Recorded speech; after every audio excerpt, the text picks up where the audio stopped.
Go for it. Yeah, why not? Yeah, if you can stop these guys from talking now, then we'll go live. Yeah, so hopefully everybody can hear us now. Oh, okay. Is there anybody out there? I'll just check. I can't check anyway. No, I can't hear anything. What do you mean you can't hear anything? I can't hear anything on the live stream. No, I can't hear anything. I heard something. Yes, Not very loud. yes, you can, because I can hear stuff on the live stream. It was not very loud. Yeah, I can hear it. Other person. Hello, YouTube world. I don't know if I put the other headphones in. Good. The other person is muffled. Muffed. It's muffed. Dora wants to know, is that Alan? Dora wants to know, is that Terry? Yeah, that's Terry. Why don't you tell her, Terry? And it's Matt's here, and Alan's here, and Farmer's Boy's here. Do you want me to tell Dora that's me, Terry? Of course. Of course we want you to say. Is that Terry? Yes, that's Terry. Yeah, Terry is trapped. We've captured him.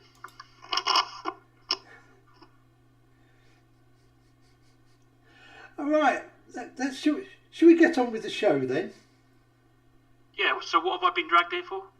Again? Well,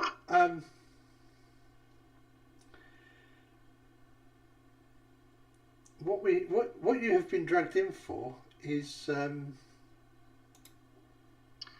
photo there. That one there. this photo from This fake photo? this fake photo. Yeah, this apparently the fake Apollo 17 photograph of Harrison Smith, the flag, and Earth. Yeah. As soon as you sent me that message, Alan, when you sent me that, I kind of recognised the last 4 digits, and I thought, right, I bet you it was that photograph. And I knew it because they all pick up on it, and I've done a video on this as well. So yeah, I knew it was going to be that one before I even looked it up. Why does everybody sound bad? Almost like we're coming through Alan's microphone. Yeah. You're coming through the webcam, are we? Oh, okay. I can see what the problem is. Alan's keeping him in the basement. Yes, Chester, help! We're being repressed. Right. I might have made a little boob here. So just let me. Okay. So what technical difficulties? Technical difficulties. Yeah. Let me.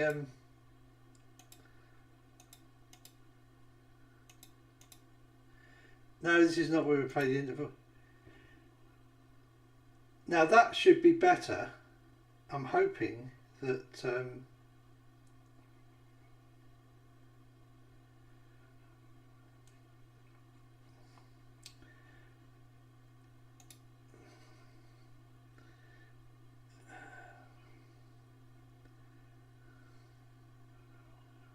We're on YouTube now. You were. It's potato, actually. Oh, it's potato, actually. It's my potato. Funny looking Now, potato. hopefully, that will make everything better. Is that better, YouTube world? Does Alan sound better? Sing or something, Alan. Say something. No, it's No, don't I sing, Alan. was always Don't fine, sing, and Alan. I'm not allowed to sing. Terry says Alan so. sounded fine. Alan wasn't the problem. It was everybody else. Yeah. We were all trapped in the basement or something. Yeah, we're in the basement. Here we go. You really don't want to be in my basement. You would That's a bit be. wet. You'd be a bit damp now. Yeah, just a tad. That's a hell of a Yeah, damp you're position. okay, Alan, for your mic, but everyone else is in the basement. Oh, okay. No, Dora's reporting that we sound better. So Oh, good. that's a good start. That's a good start. And Dora says Alan was always fine. Well, we know that, but you know. Yeah. So this is an article by a Russian guy called Leonid Him. Konovalov. That Konovalov. Associate. I can't read it. It's too small. Konovalov. Leonid Konovalov. Konovalov. Yeah. Thank you, farmers. Can I spell it? Kilo Oscar November Oscar Victor Alpha Lima Oscar Victor. No, his name's Leonid. Leonid Konovalov. Yeah, Leonid Konovalov. Associate Professor in the Camera Department of the Russian State University of Cinematography.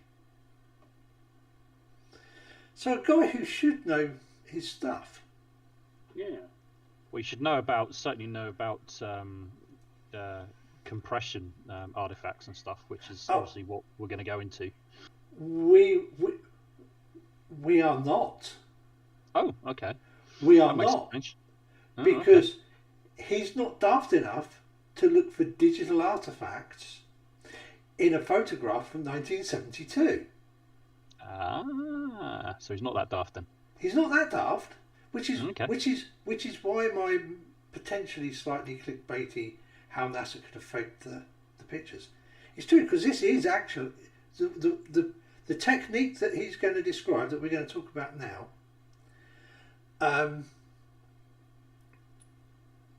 Is one of the methods that probably would have been used had they had to actually fake it. Is he claiming that the whole? You see, because quite often a lot of the flirts, really, the only thing they actually look at is the moon, right? Because then that's where they see often the compression artifacts, Yeah. and they say, "Oh, that's copy and pasted in." So is he going to prove that the whole photograph is not right? Is that what he's going to be looking at in some capacity or other? He's going to show you how he thinks it was done. Oh, okay, all right. Be So, interesting. I reckon it was done with a camera. it was Yeah, I indeed. reckon so. It was done with a Hasselblad EL500. That special Hasselblad EL500 with the 60mm Bogon lens on it. I think you're lying, because a very good source, a very reliable source, has told me that those Hasselblad cameras couldn't possibly work on the moon. Does the initials have an S and an E in it? They might have. And would he be Canadian? Possibly, yes. He was spouting off about it again yesterday. It's like, oh, good grief. I don't know who is that then. I don't know who you're describing. SC Montreal. Oh, I see. Oh God. Yeah. No, we gave you enough clues. Blimey. I couldn't put two and two together. I wasn't sure you were talking about. You've been out of it for too long, haven't you, mate? Yeah, you've been on holiday for too long. Yeah. I should know better, really, because I've bumped into SC Montreal a number of times over these last few months. So I should know on Discord. So. You've been on stream with Terry when he came in and started asking all the questions that he asked. Oh yeah, I have. Yeah. The same ones that he asks every single time that we've found him the answers for. Yeah. Yeah. So I'm not going to just read this out, but we'll talk about what's written on here. Farmers likes to read. Little fun fact: did you know that Harrison Schmitt was supposed to be on Apollo 18? Yes. So they cancelled that. So obviously, as we know, 18, 19 and 20 were cancelled, and he was then moved to Apollo 17. But at that point, okay, we've moved into Apollo 17, so who's going to be the other two crew to go with him? And it was done that way. There you go. Fun fact. He was going to be the lunar module pilot, wasn't he? That's right. He was. And he was on 17. Yeah. But they, like you say, that was one of the two missions that they scrapped. Yeah. Well, 3 missions technically, but. Yeah, so they were, but it was the scientists that were absolutely insisted they needed better samples. So they wanted the geologist up there to look for decent samples. So they spent a couple of years practicing with the cameras they had strapped to their chests. So they got very adept at it. And that particular photograph, Gene Cernan, if you actually look very, very closely in the visor, if you do zoom into it with we a will decent do screen, later.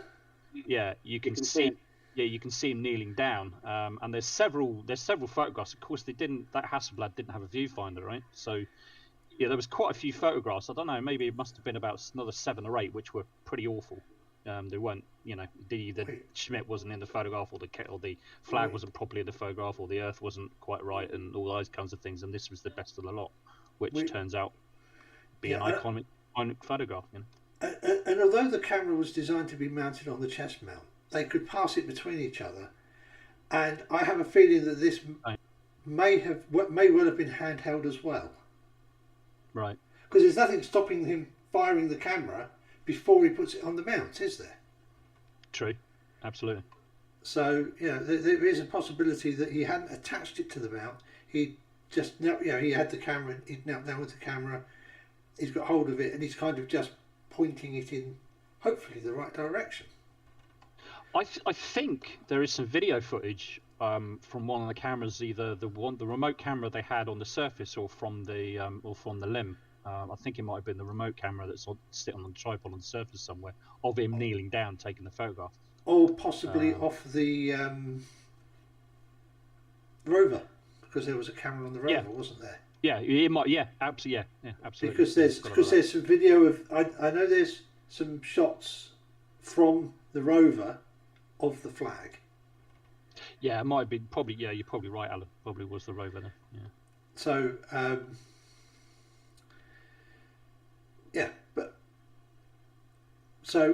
mean, it's noted that the second astronaut taking the picture did so blind.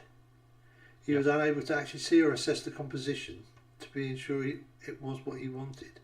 Yes, because he was very lucky. Yeah. The camera was attached to a bracket on his chest, yes, but he may well have not had it attached because they were handing it backwards and forwards to each other. And it was fitted with a 60mm Biogon lens. I know why I said Bogon earlier. Thanks, Terry. Why? What did I do?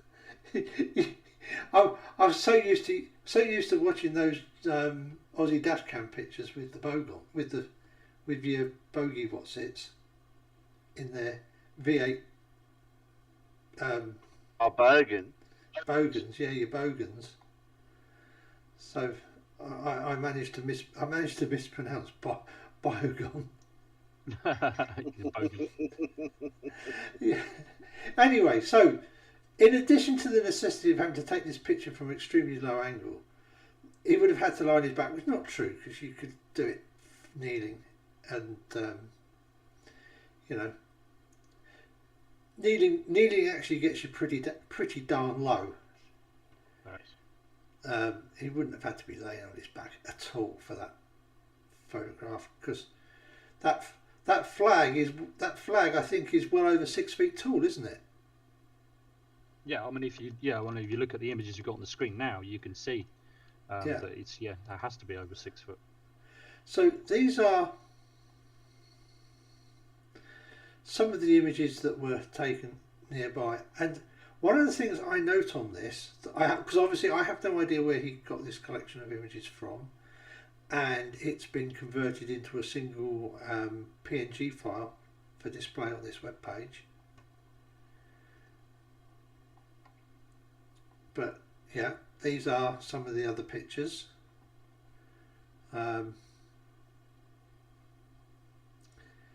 It looks kind of a little bit pixelated. Is that his website, or is that your broadcast feed?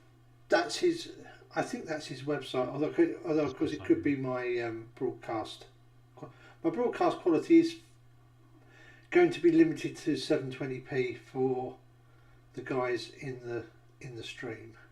Well, the text is coming out pretty clear from what I can see. Anyways. No, that's it. Yeah, I obviously zoomed in a bit as well just to make life easier for you.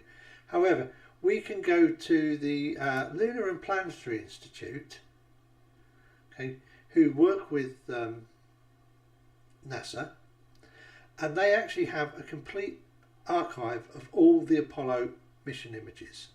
That's right. Best place to go for those images. It's really good. Yeah, there is another page that's even better, but we'll get there we'll get to there in a moment. But this is the image atlas for the 70mm Hasselblad magazine B. Now, one of the things you have to understand is that the magazines weren't actually used in order; they were picked randomly. Yeah. So if it was the right type of film, it was put on the camera and they used it. They didn't worry about which magazine it was. So although this is magazine B, this is Lunar Surface, because this is, magazine 134 of the mission. Whereas the blue marble that was taken on the way to the moon is on magazine 148. Right. So, yeah, but here we have the complete catalogue for all of these images, and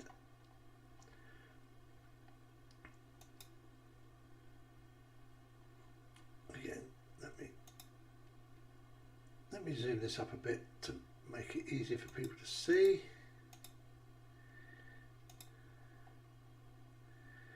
We have a collection of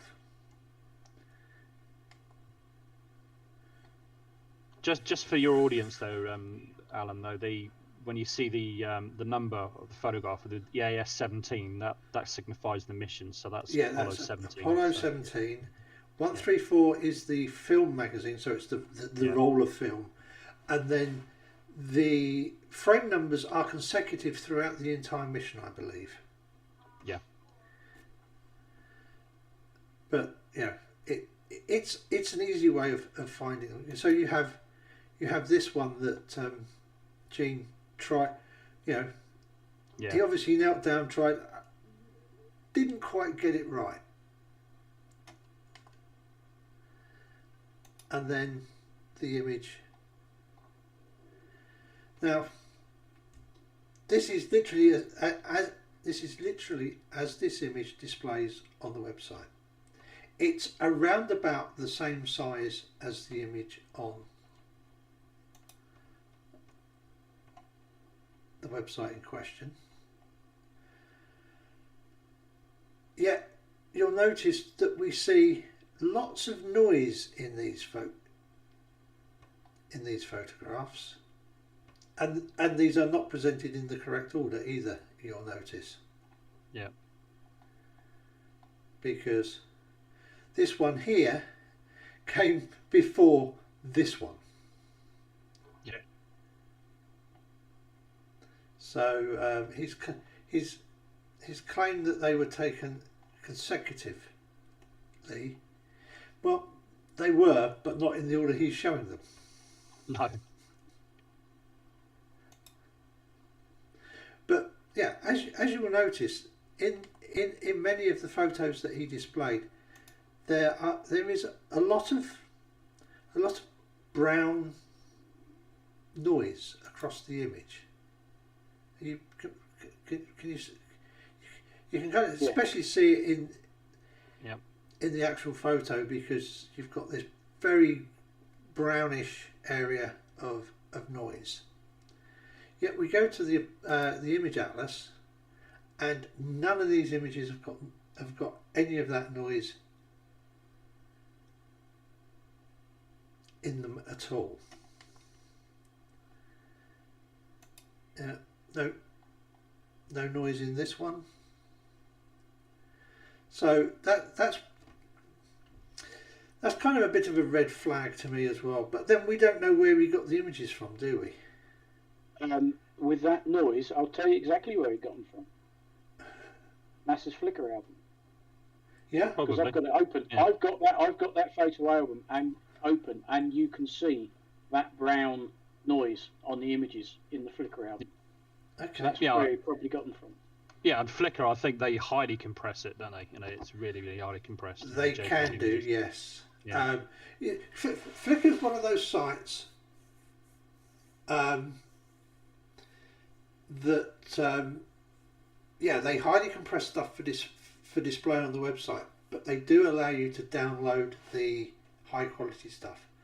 Just to answer Dora's question about the crosshairs in the images, what they did was they fitted a thing called a resu plate directly in front of the film, and it's simply a glass plate with the crosses engraved on it, but engraved incredibly accurately.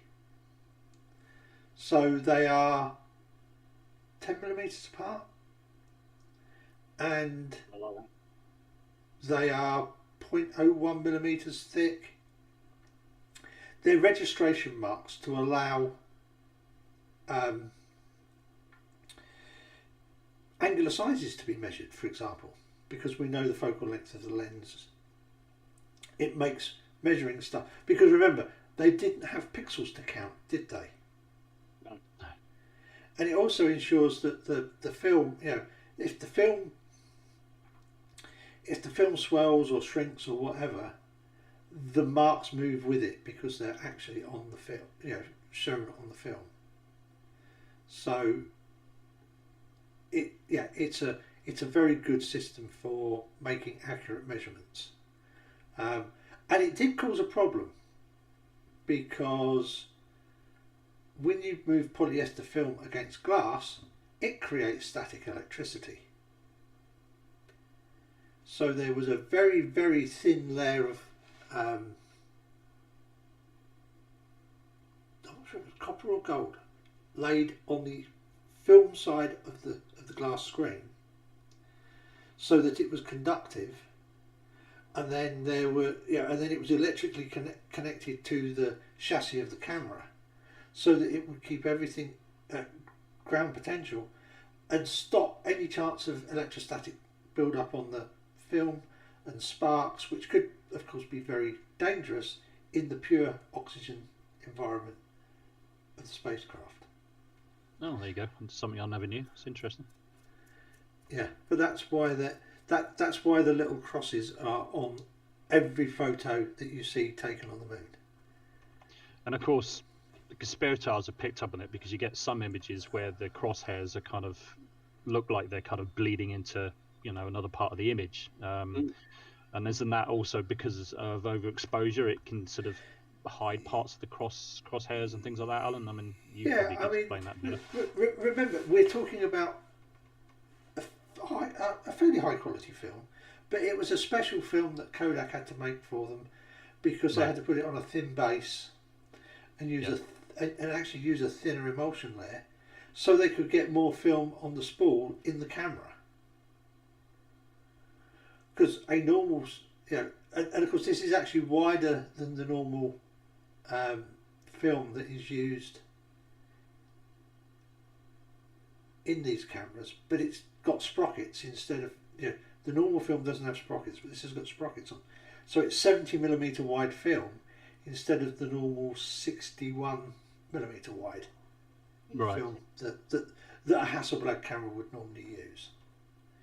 But of course, it's still only going to take the 56 by 56mm images in the centre of the film, because that's the size of image that a Hasselblad produces. Right. That's the maximum size image a Hasselblad. It's kind of a filter inside the camera, right against the film. Dora. I've got to say, it's very inconvenient when you're doing YouTube videos, because you can't do the 16:9 ratio. Very inconvenient, I must admit. I quite like. They could have looked to the future and realised that that's what YouTube would have done in 1969. Yeah, I actually quite like square. I actually quite like the square format sometimes. It's quite nice. Oh, so do I. It's just very inconvenient for me, bastards. Yeah. Yeah. So we have sources of the image that doesn't have the noise in. So apparently there is a Flickr would the NASA Flickr stream would be somewhere I would look as well. if they have the noise on, I have no idea what they would have done to the. I think it's quite likely it probably is Flickr, but I mean, when I've looked for images, all kinds of different websites come up, but you can guarantee within that first page, Flickr's going to be there, Yes. without a shadow of a doubt. But I would normally go to this site, 9 times out of 10. Depends on what I'm using it for, really. You know? Yeah.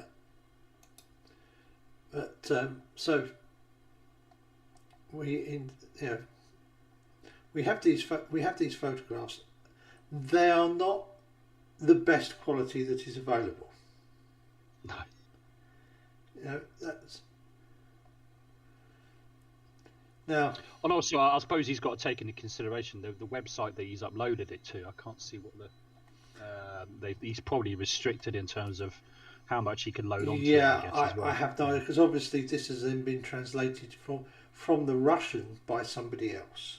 Yeah, exactly. Yeah. And they're popping it up. So I suppose we can forgive him for that. I guess. Yeah, I mean, it doesn't help that he's got the not best quality images to start with. Yeah. So what's he got to say? Well,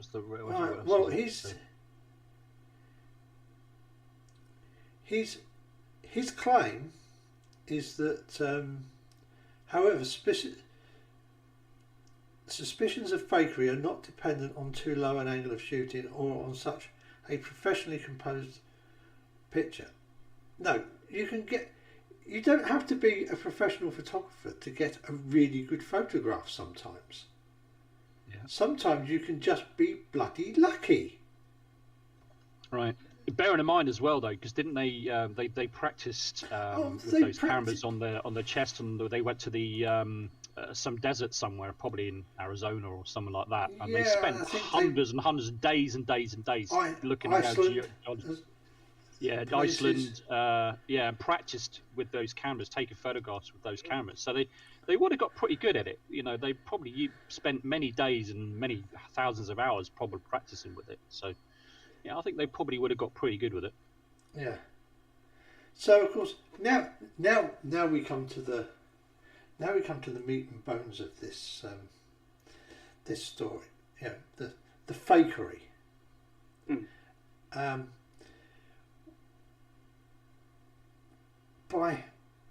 When the image brightness is increased, artifacts are revealed that look like shadows.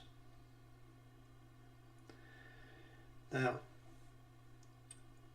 I actually went all the way back to the complete source of this image, and I actually used Gateway to Astronaut Photography of Earth, another NASA site. Yep. Which is the one I've got open at the moment. And we have this page. Yay! That's the page I've got. Yay! Yeah. And you've got links up here for downloading them. But if you hit the download options down here, you have the raw file from camera, which you can request. And I am not going to download it now, because it is 189 megabytes and it takes 5 minutes for them to get it ready for you. But I have I have the file I downloaded earlier. This is a 16-bit per channel uncompressed TIFF file.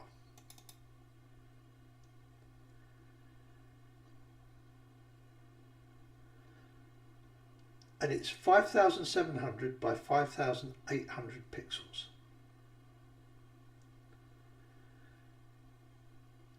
So if we look at it at 100%, at pixel to pixel ratio on my 1080p monitor,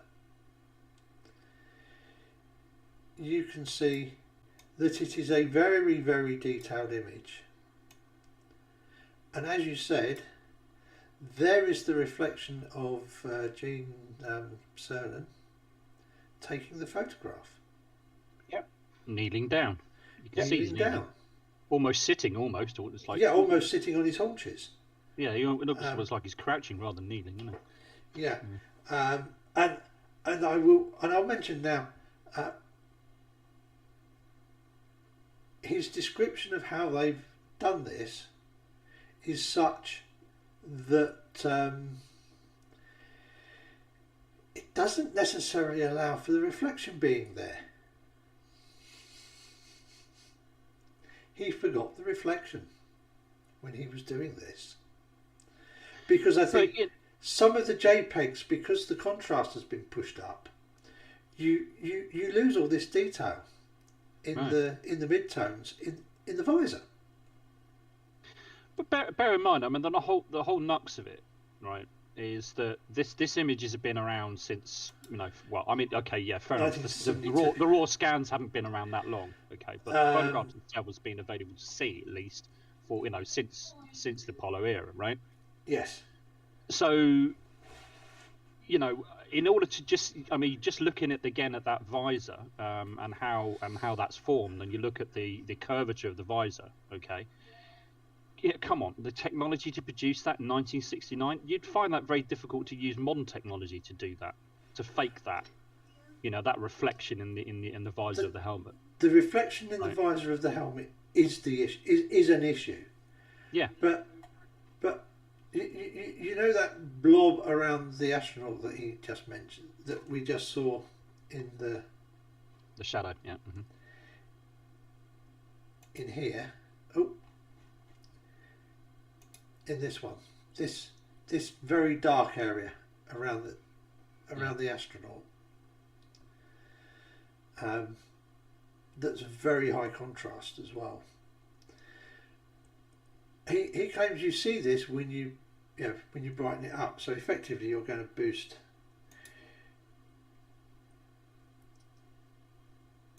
You boost the midtones with a levels adjustment. So we'll put a levels adjustment on here. And normally you would bring the midtone slider here all the way over to the left, or the gamma. Some call it the midtone, some call it gamma, but you bring it over to the left, and we do it on the actual TIFF scan. And what happens? Well, if we go too far, you can't really see anything, but if we move it back to the end of the histogram, because obviously the film is not totally black, so as you go down, as you scan it, you can't get a perfect black from it. All right. Yeah. No. Of course. Yeah.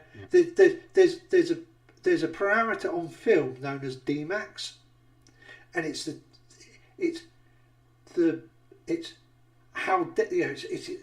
maximum density it can get, and you can't get a Dmax of 1 because a Dmax of 1 is completely opaque, and if you put a bright enough light behind it, sunlight always gets through.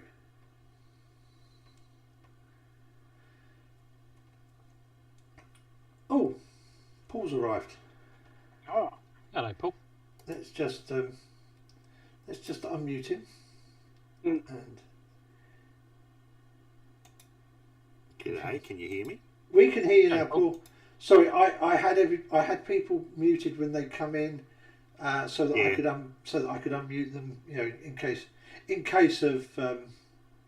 Yeah. You are live on TV. Do not swear. Oh, okay. So you're doing a stream, are you, Alan? Sorry, Paul.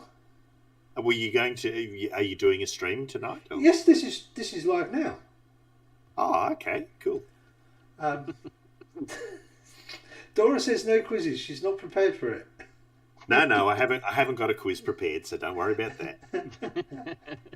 Are you doing it through Zoom, Alan, or are you just doing? No, it we're through, just doing it. I'm just doing it in the Discord. Okay, cool. What are you actually doing? If you look at my camera, stream feed, that is the feed that is going to YouTube. Okay. YouTube. So you can see if you pop that up, you can see. What YouTube channel are you on, Alan? I'm on my YouTube channel. You know, the one where Terry used to come and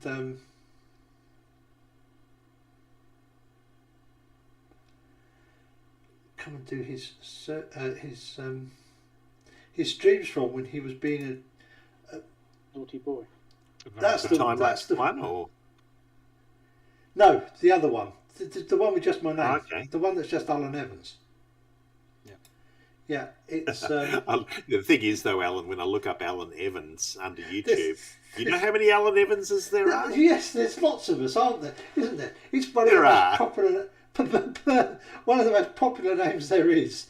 I'll tell you what I'll do. Just go to my show you shit, Paul, and scroll up about the fourth last notification, and you'll see Alan Evans. Righto. With the Yeah, astronaut. or you could even go to the I'm show now. your vids at the top of this. At the top, and it's the second one from the. It's the second pair from the bottom. You can't miss it. Yeah. And Terry, How would you? NASA could have faked the Apollo lunar surface photos, but didn't.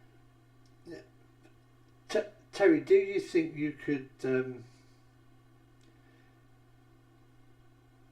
that's all right. I don't need to now, do I? It's all right. Yeah.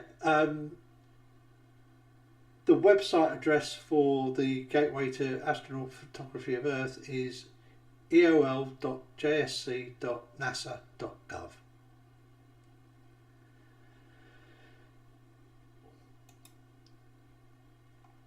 And that gets you to the photographs. But yeah, so as we bring those levels up, as you can see, there is absolutely no noise. It is literally just brightness. I mean, you know, there is a tiny little bit of noise coming through as we get the black really bright, because of course when you've got a really when you've got a really dark area in an image, it isn't all just 000 or whatever the equivalent. Well, yeah, 000 even for a 32, even for a 16-bit per channel image would be perfect black. There's always a little bit of variation. So if you boost those numbers up really high, you will start to pick out a little bit. But there is certainly nothing that I can see around the edge of the astronaut.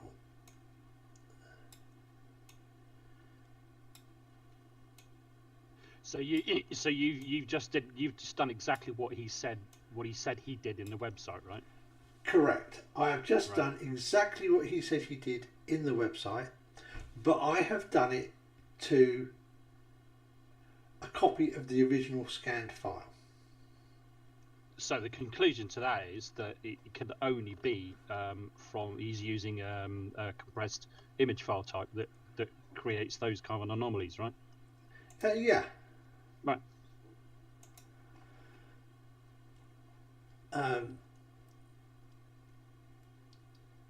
I still don't know where the brown noise comes from, because the brown noise is not,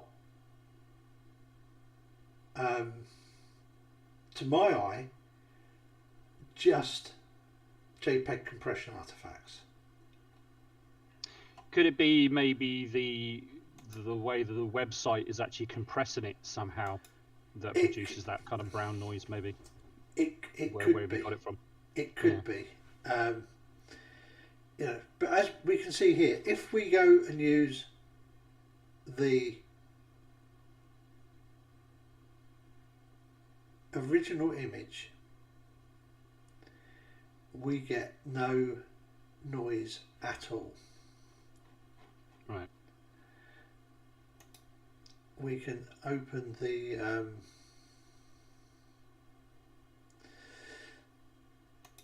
this is the JPEG version that they allow you to download from the source that we saw.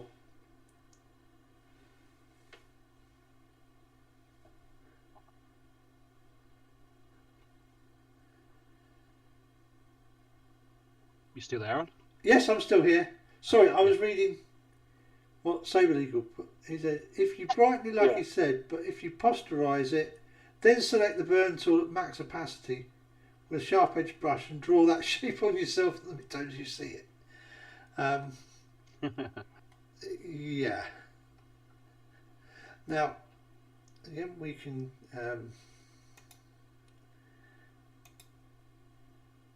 now this is the JPEG, but it still hasn't been corrected for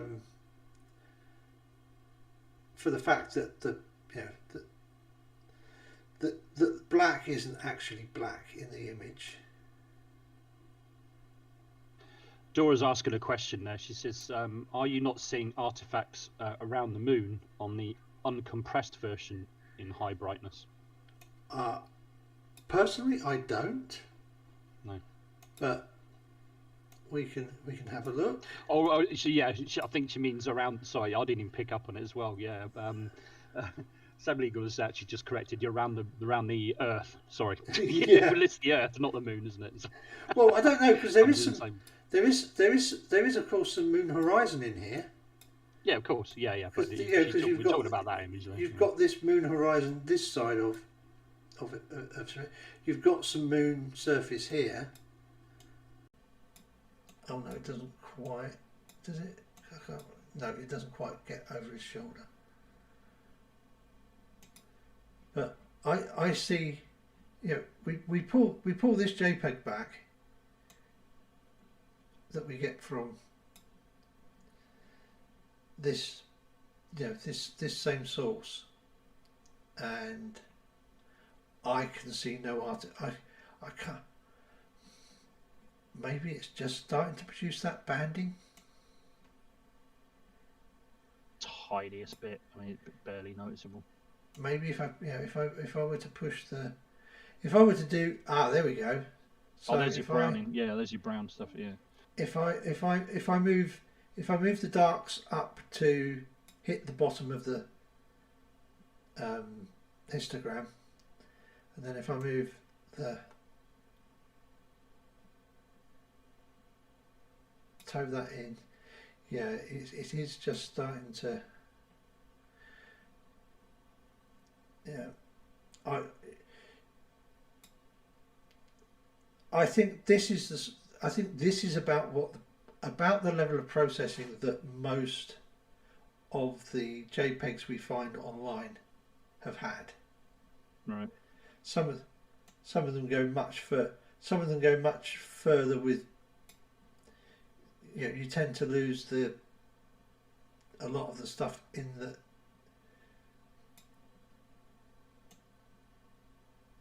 Yeah,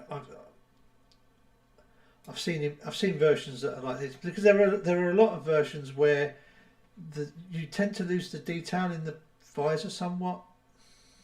Yeah. But yeah, it's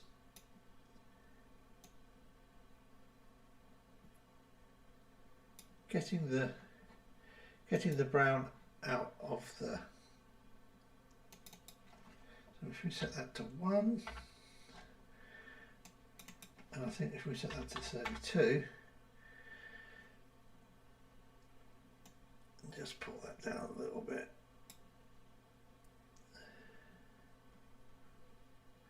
Can we get the brown? I can't get the noise to come up in this though, can I? In the 16-bit TIFF. You've got a little bit there. If you look at it, there's a little bit there. Sort of strands of it. Yeah.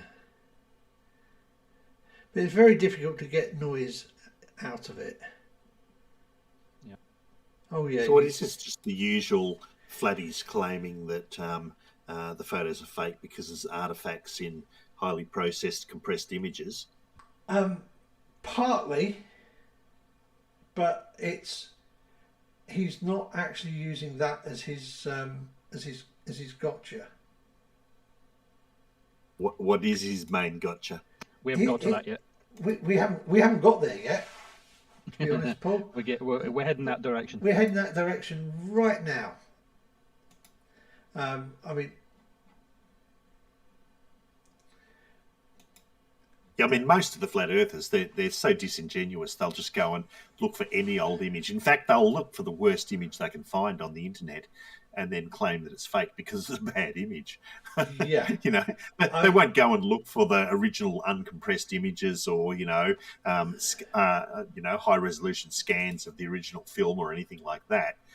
They will literally look for an image that has an artifact in it and say, hey, look, there's an artifact there, therefore it must be fake. I know. This I don't know if this guy's a flatty. I just know he's a moon denier. A moon, yeah, he's Russian, isn't he, Alan? He's Russian. He's Russian as well, yeah. And he's a professor at the Russian State Cinematography University. Oh, okay. So, so he claims. We don't know. I'm not saying he isn't, but we don't know that for sure without any. There is a bio of the guy at the bottom, and he's won awards for stuff. So, but don't forget, so that's an IMDb page. Yeah, that can be faked as well, though. Don't forget. Yeah.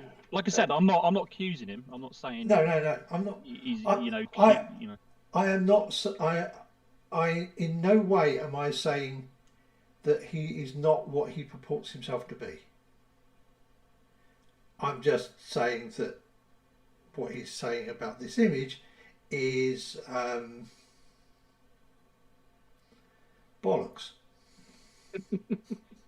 Yeah, well, yeah, that goes without saying. Yeah. But it kind of it always rings alarm bells, right? When somebody produces all this stuff and says, look, it's fake and all the rest of it, and they start quoting their qualifications or their apparent alleged qualifications. It always rings alarm bells. I mean, if somebody comes along and said, okay, what makes you qualified to make these kind of judgments? It just so happens, yes, I'm qualified in this, and X, Y, and Z. Fine.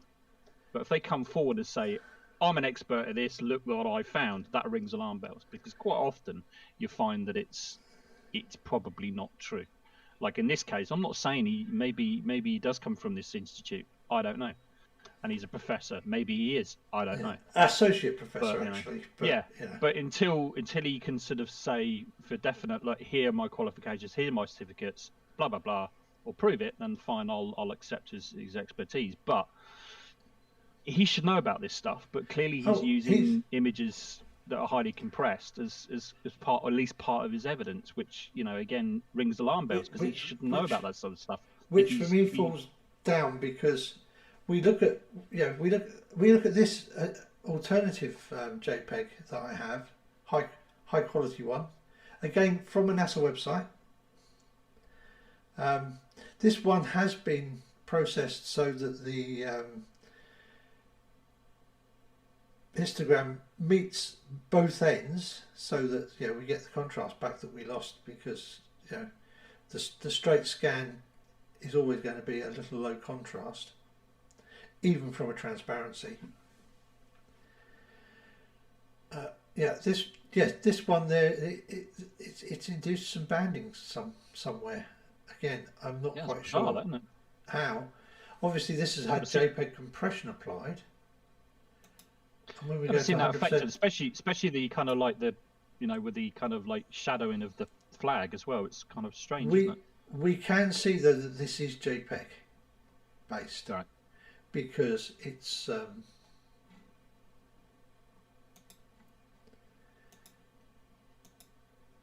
personally never seen that effect before. When you look at the shape of it, you can see what JPEG does is it takes 8x8 pixels, 8x8 sections of pixels, converts them to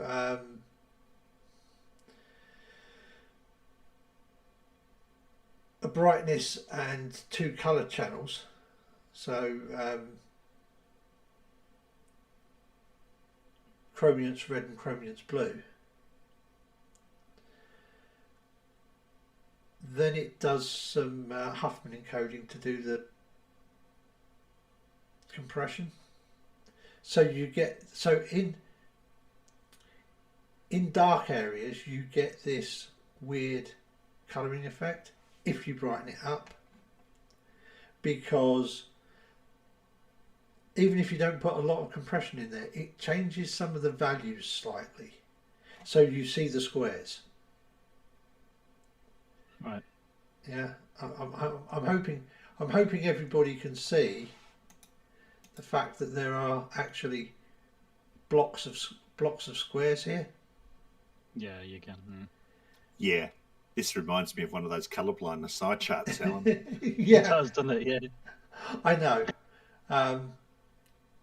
But it's just the way JPEG works. It's because of the way that the system works.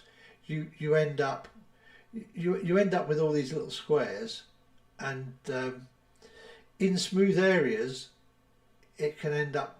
You sometimes end up with big squares, don't you? You end up, yeah. Well, you end up with some really. It depends. See, this compression is still set to pretty high quality. When you push the compression all the way down, it throws away more information. Yeah. So yeah, you get bigger squares, and you'll get big artifacts where there are large areas of mostly the same colour with very slight gradation between patches of it. So large areas that have a very similar colour, when you compress them a lot with JPEGs, you'll get lots of bigger artifacts. Yeah, and of course it doesn't like straight lines. It really hates straight lines. Yeah. Because it was designed for natural photographs. That's why JPEGs are so rubbish for anything with graphics in. You know, text and stuff. But let's put that back down to at least 100% so that we're not driving everybody completely crazy.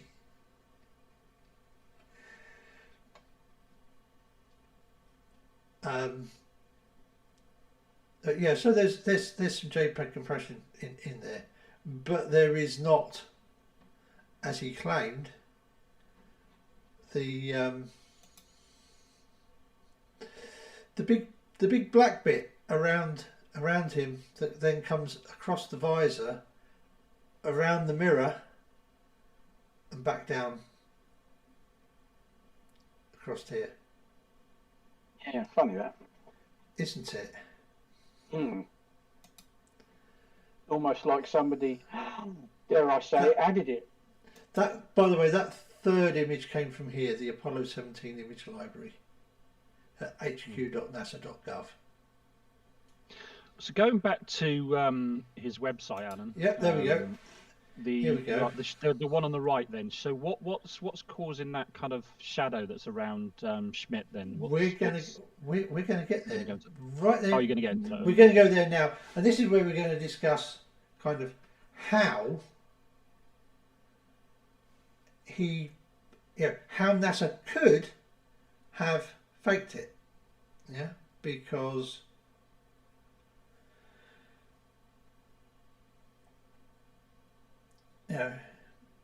where could such shadows come from in the sky area?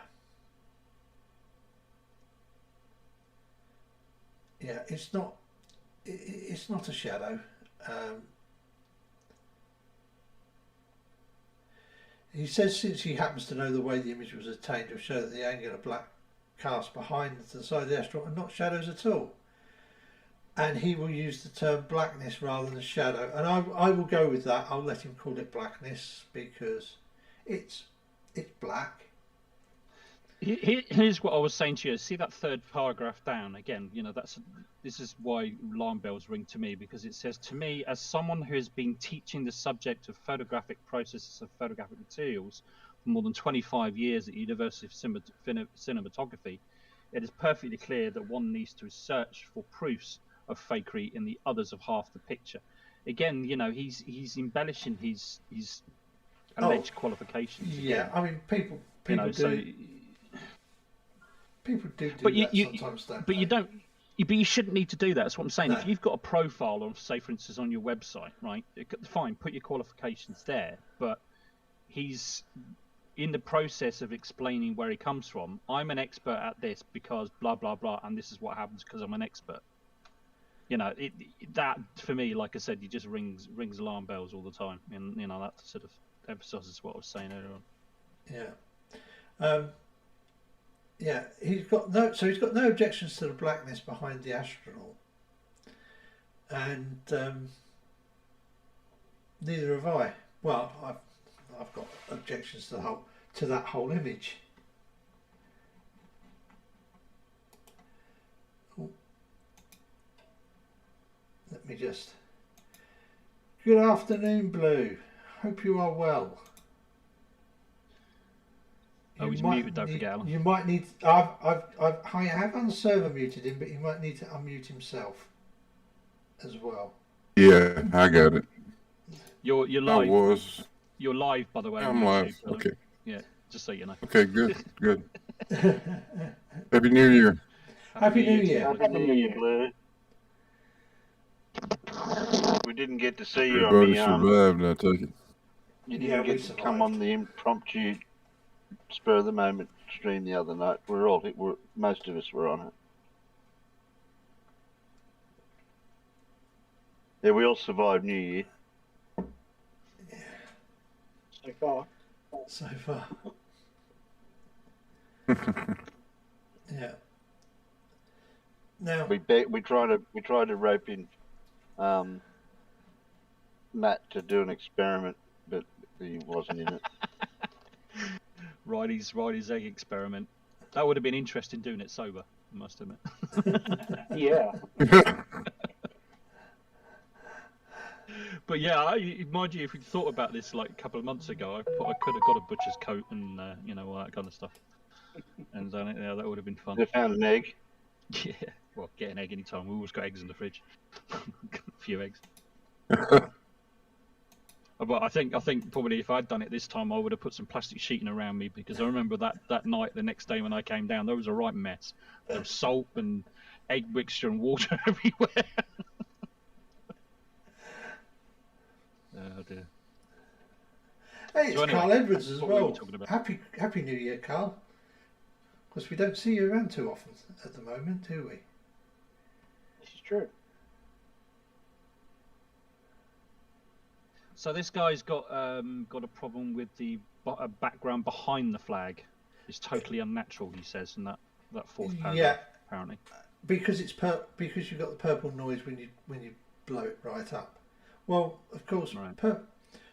Purple noise. Yeah, that sort of colour noise is very common in images. If you're going to get noise, it's very often going to be that colour when you're boosting Right. up the really dark bits. The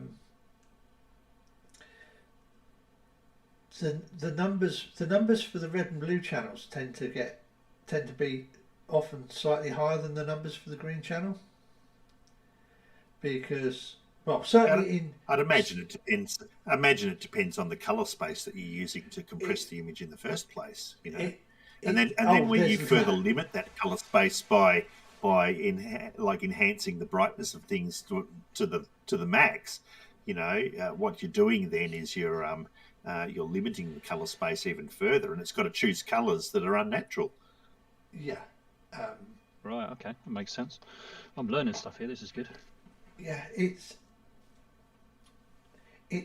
the color space. The color space will change what the colors are, because what color spaces do is they translate between the numeric pixel values in the image, and they correct them so they should be the correct color on the output device. So an image that's going to a printer would have a different color space to an image that's designed to go on a screen. And if you get that wrong, basically the color space has got to match the capabilities of the machine that you're actually displaying the picture on, doesn't it? Yes, indeed. So of course you're going to want an image with a basically what's known as sRGB, because that was actually designed to represent monitors. But yeah, so he's turned up the brightness a long way, and he's got he's got this purple noise in across the image. And of course, again, it's because he's using highly compressed images, probably from Flickr. Yeah. So let's trace the method of creating this picture step by step. So and this is possibly how I would have done it had I been having to fake this. This was what was interesting to me. When I looked at it, the method he describes is actually what you might do. Is it superimposing by any chance? Yeah, there's going to be some superimposing and it would have to be, yeah. and compositing. You know, because we don't call them composites for nothing. I mean, it was compositing was something we did in the analog days. It was just a lot. It was just a lot harder, or shall I say, it was a lot harder to do it right. So that's his astronaut element of the image. Now I noticed that you see that this is really, really dark here, and he has. So he's kind of lost the reflection of Gene taking the photograph. I was just going to say that, yeah. Because how would that be created? And and he's lost all the detail in the visor. And you also notice how dark the shadows are down here on the spacesuit in this. Right. Much darker than in any of the, than any of the let's go to the right. In this original scan, you can see all of the detail in here.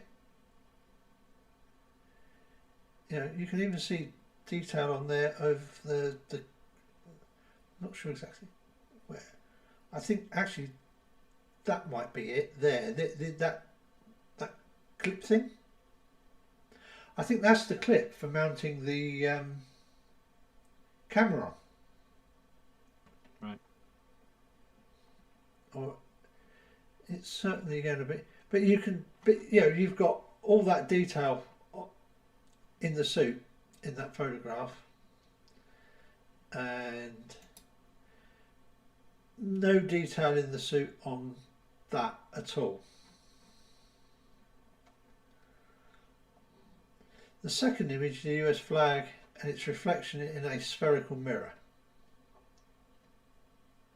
And there's also a partial circle of the Earth above the flag. So basically what he's done, he's taken that first image, then he's taken a second image with the flag on it, and then he's cut it out. Yeah. Okay. And he's going to then just lay them over the top of each other and combine them.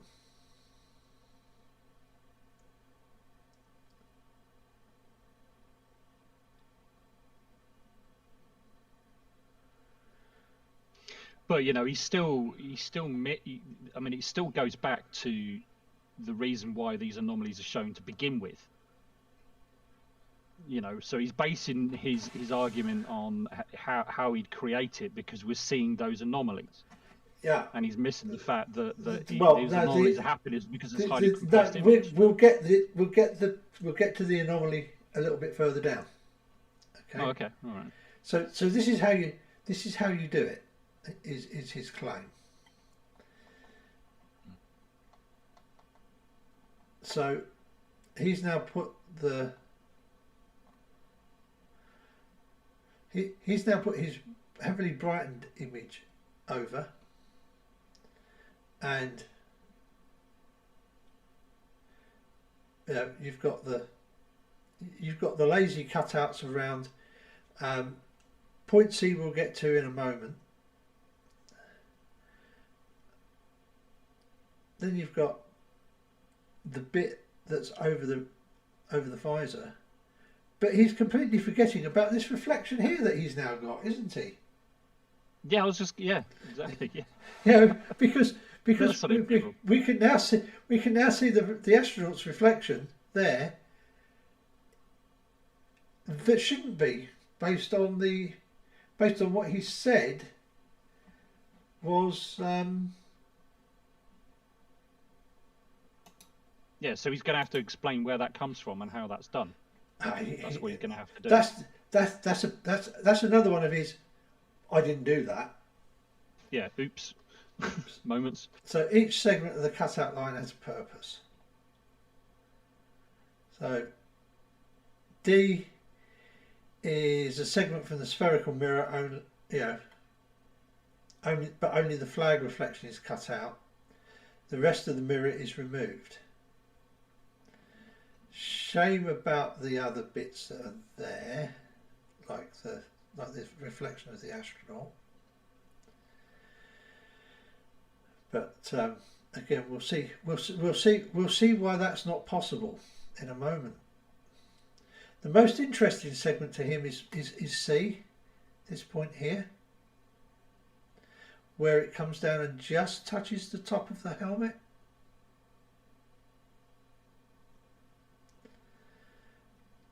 And basically what he's saying, it's a registration point. And then he goes into talking about using registration marks for CMYK printing. Can you in layman's terms, can you explain for me and possibly the audience what registration marks are, or are you going to get to that? I am going to. Cool. Often, if you carefully unfold a box of breakfast cereal or something like that, you'll often see these marks. Yep. The crosshairs, and sometimes you'll see them and they'll be different colours.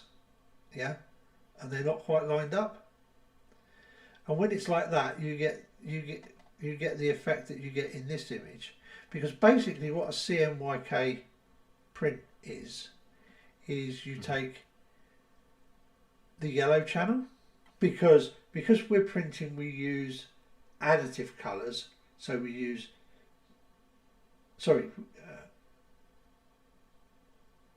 subtractive colours even. So we use cyan, magenta and yellow instead of red, green and blue.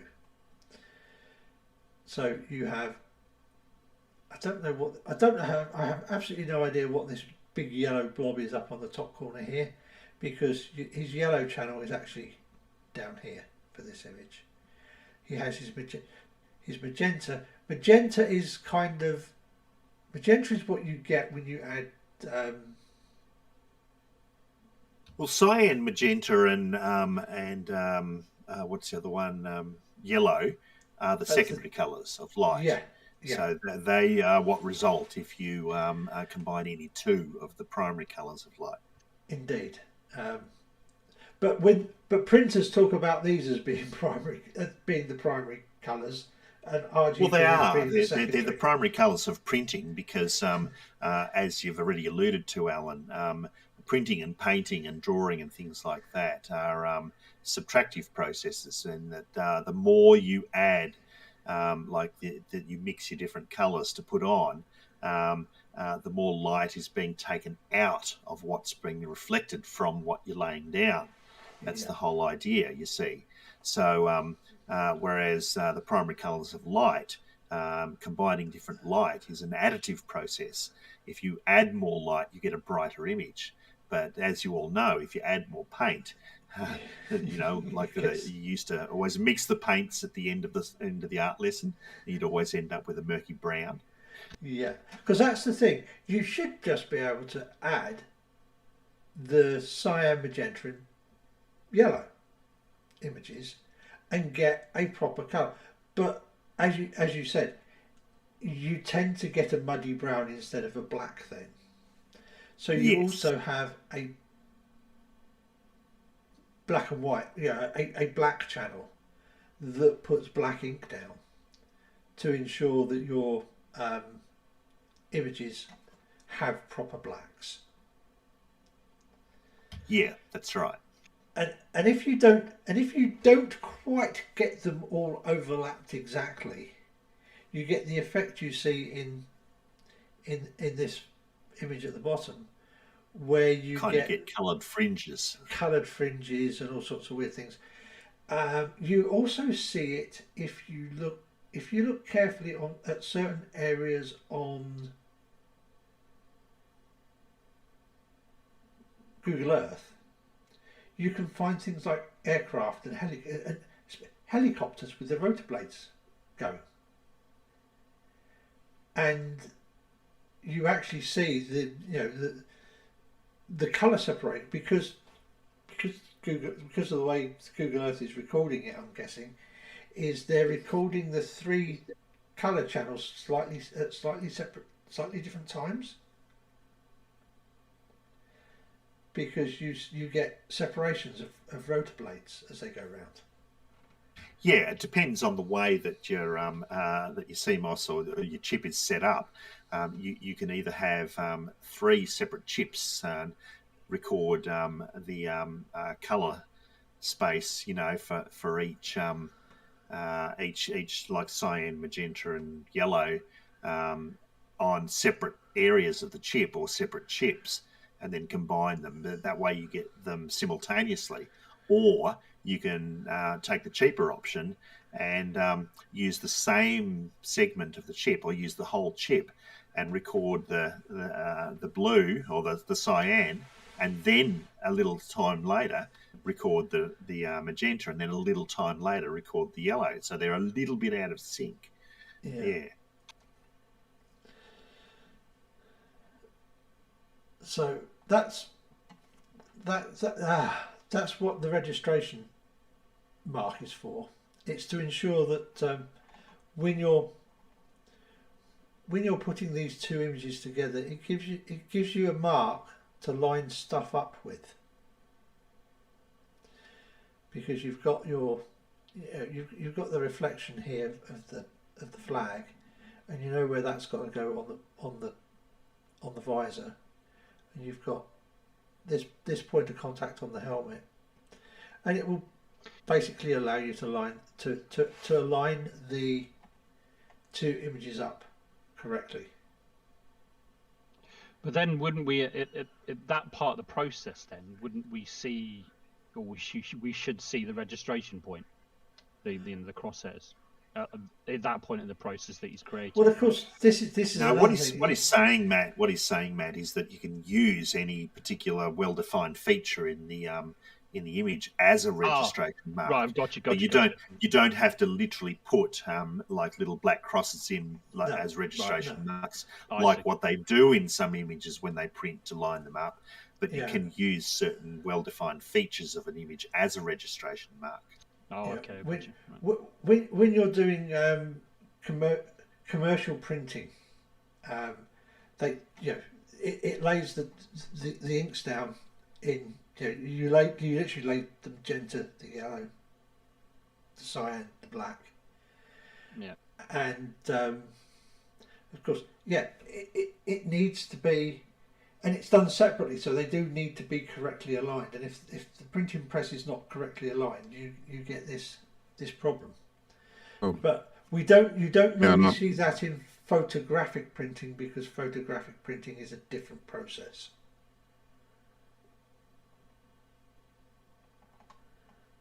And offset printing, it's going to go through the press 4 different times. Yes. Right. Yeah, for each colour. Yeah. So I got a friend that's in the printing business.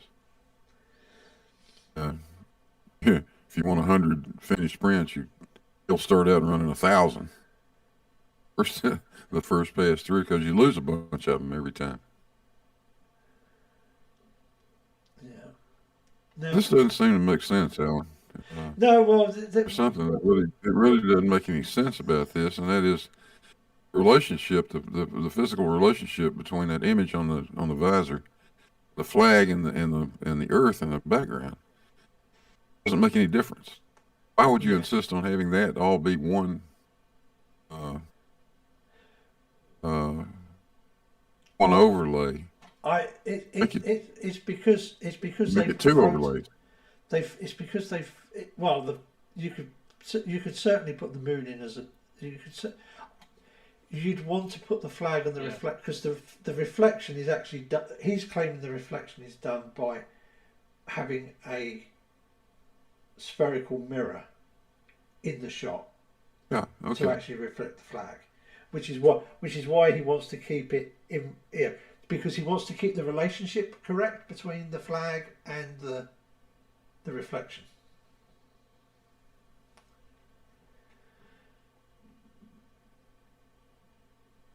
So he's then going to overlap the elements. Now, he talks about why the background of the flag element becomes purple and not black. And that he's claiming is because the background is actually a screen that is made of a material called Scotchlite, which is like little tiny blobbles of glass beads. And he's saying that they used front projection to make the images, and this is a very nice diagram of how you do front projection.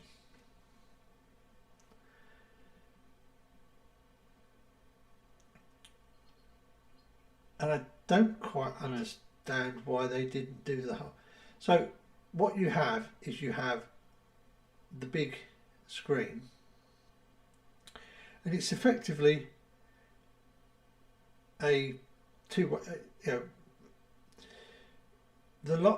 You have a projector off to the side that is projecting an image onto the glass screen, and that image is then reflected onto the background.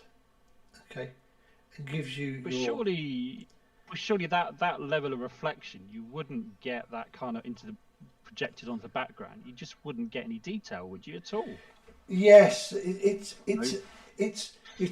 is actually a technique that is commonly used in the film industry. Right. Okay. And it was commonly used, and it was especially used back then because we, of course, didn't have digital effects. Right. So you couldn't put them in post-production. You had to put them in pre-production. So you build your you build your set with the ground on it, with the rover and with your lander on it and everything else, and then this is used to project the background onto a screen, and then the camera is set up so that it is looking directly down the center of this image. So basically the mirror will be at 45 degrees, and both the camera, the center of the camera lens and the center of the projector lens will be pointing at exactly the same spot on the screen. Okay. Because then you don't see the shadows. But okay, so if you you got the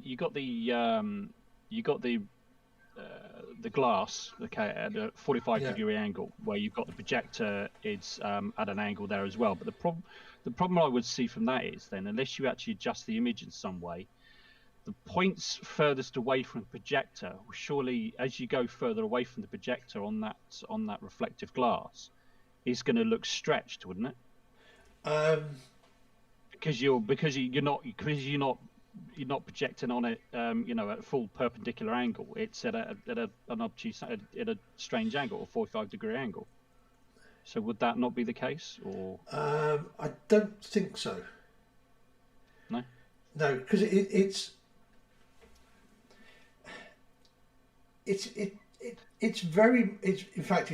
just how very cheap DSLRs do it. Expensive DSLRs have a pentaprism in the optical viewfinder that reflects the light round out the eyepiece. Yeah, but we are talking about 1972 here, right? Yeah. Well, they knew about making things like periscopes and stuff way before. The optics of this are really old. They've been using these types of tricks since the middle of the 19th century. Right. Okay. Yeah, I mean you have to get the image the right way round and stuff, of course, as you're projecting it because of the reflection. Yeah, I just remember as a kid, my granddad had an old cine projector, right? He used to play cartoons for me, right? Yeah. So I was a bit of a naughty boy one day. They were all out in the garden, and I got this projector out and put it on the wall, but I put it on I turned it on and it projected onto the blank wall where I used to play the cartoons because I wanted to watch a cartoon. Yeah. And it worked, but I had it at a weird angle. And it was kind of like all kind of stretched, and I remember thinking, "Oh, well, that's a bit weird. Why can't I see it properly?" Indeed, that's because the image is being projected onto. That's because you're actually looking at the image on the screen, but you're not looking at the image on this screen. You're looking at the image after it's been reflected and put onto the big screen at the back. Ah, so that's what the camera's picking up then. So the camera's not looking at this. The camera's looking at the image here. Sorry, I'm using my finger. The projector projects it onto this glass. Yeah. This reflector, okay, yeah. And the reflector reflects it back onto the screen at the back. And that's what the camera's picking up. And then the camera is this side of it, yeah, because the reflection comes back, and they do a bit of trickery with the surface of this reflector, so that the light coming back mostly passes through. Light coming from the back side, the side the projector's on, is all reflected forwards. The light coming in the opposite direction passes pretty much straight through, like a one-way mirror. Right. You know how you know the classic one-way mirror where it makes sense. Yeah, once you explain it, yeah. So gotcha. that's what you've got there. You've got like that. That's the one-way type mirror where on one side you just see it just gets reflected, but on the other side you can see through it. Yeah. And as long as you've got the camera exactly matched up on axis with the projector, all of the shadows that are cast by the various things on the fake lunar surface, so these shadows at the back, the astronaut and the flag and the lunar lander and what have you, all of those shadows, you don't see them because the shadows are exactly lined up to be hidden. Yeah. Gotcha. And this mostly works for static images.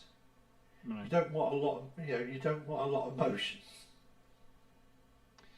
Mind you, having to go through this process of literally thousands of photographs on the lunar surface. Yeah, I did say how you could. This is how you could. Yeah. I know. Yeah, this is a technique that they had in the 60s, as I say, the basis of it go back even further. So this is a technique that the film industry was using at this period. Right. Yeah. It's actually green screen was available during that period as well. It was very crude, didn't work very well, but it was available during that time as well. Yeah. So you would create and what he's saying is that the noise that he's bringing up is being created by light scatter on the mirror, on this mirrored surface. Ah, okay.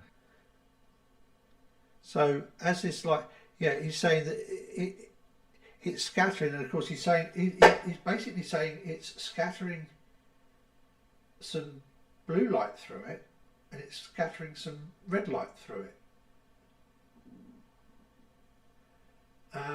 But it's not scattering green light. Now I see a problem with that myself, in that you'd think it would scatter some of the green as well, wouldn't you? Well, what the issue I see with it is like that the projector projecting onto that piece of glass at the front is also going to then, the reflection of that projection is going to also be projected onto the objects that are in front of that screen. So you're going to have the image from the projector being projected onto the objects on the set, not only just onto the screen itself. Like the flag or the limb or whatever, yeah. Uh-huh. Or the astronauts themselves. Or the astronauts themselves, yeah. And also, what about the shadows? Well, this is, as I say, the shadows on the screen are taken care of by the fact that this camera is exactly in line. And then and then what you try and do is you try and have the exposure on the astronaut side enough that this light becomes not particularly an issue. But yeah, as Paul says, it's a technique that you could use, but it has issues. Yeah. And another issue I could see, what I meant to say, Adam, with the shadows, is that the flag's producing a shadow on that background, on that back screen, right? But that's not what we see in the photographs. The shadow falls on the ground, right? It's on the ground, and the shadow is here from the fact that they're lighting this scene from up, right? Exactly. Behind. But you don't see this shadow because as I said, we've placed the camera. We placed the camera so that the shadow is always exactly behind the. But therefore, then you would have to manually somehow put the shadows in somehow. Well, the shadows that you see on the ground are because you have to understand they're lighting this section with the astronaut and the flag and everything else on. They're lighting this section separately from lighting the back. All right. Okay. And also, of course, it's the background doesn't have a lot of detail in it, does it? So again, the light that is falling on the on these subjects is not going to be. It's not like it's a brightly coloured image, is it? That's going to be coloured. Yeah. It's just going to be some degree of light. It's a little bit of extra light in the exposure. It won't be. It won't be a huge. Let's say it's one of these things. It's something you could do, but it's. You're going to want to make sure that the exposure is set so that the projection of the scene behind isn't going to be obvious on the astronaut suits. I mean, you don't want people saying, "Oh, look at him! He's got a moon textured suit on." Right. Yeah. But usually, but because of the because of the brightness and the contrast that you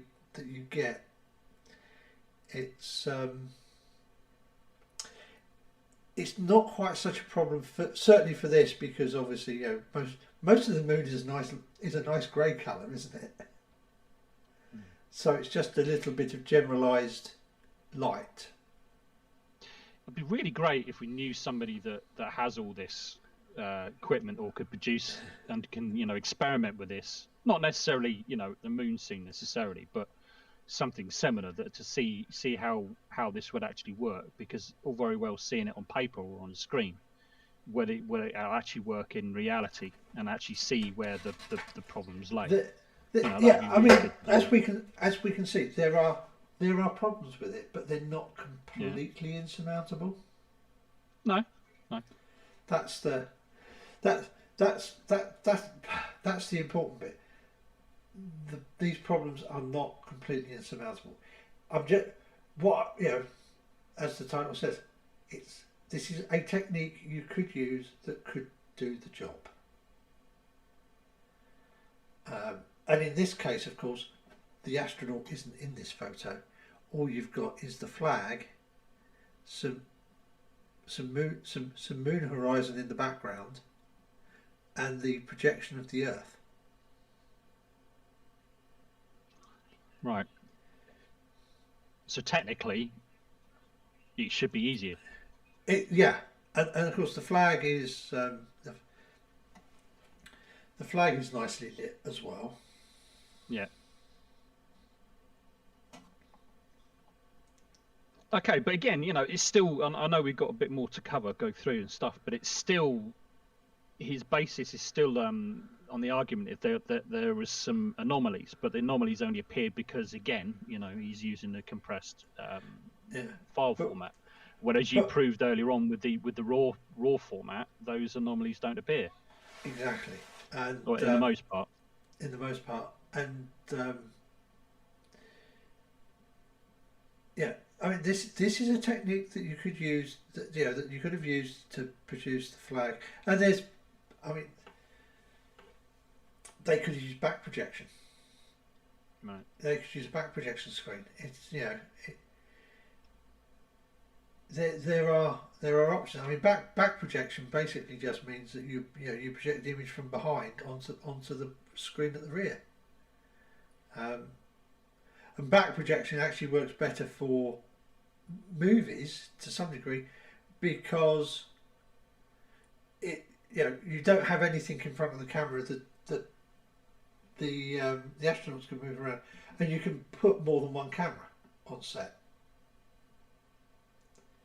As long as the cameras are in positions where they're only recording with the backdrop. I'll be right back, Alan. Be back in a minute. Okay.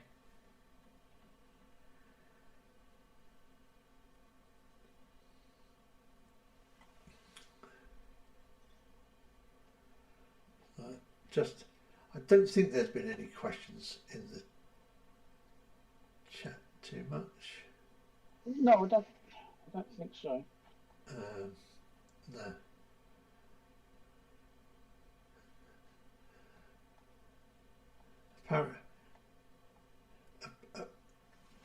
Apparently vegans are really easy to catch. I guess if you're that desperate. Who wants to catch a vegan? Well, apparently they can be a good source of protein with not a lot of fat. Oh, well, I'll bear that in mind. I think.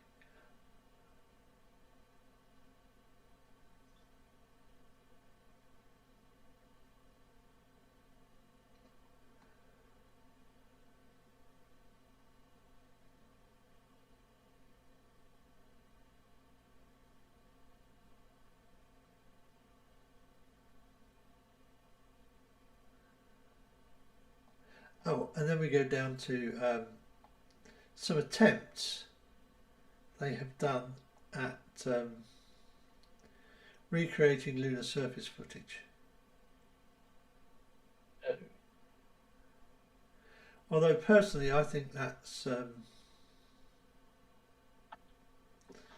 nothing like anything from NASA. is it? No, not at all. And and that shows the set.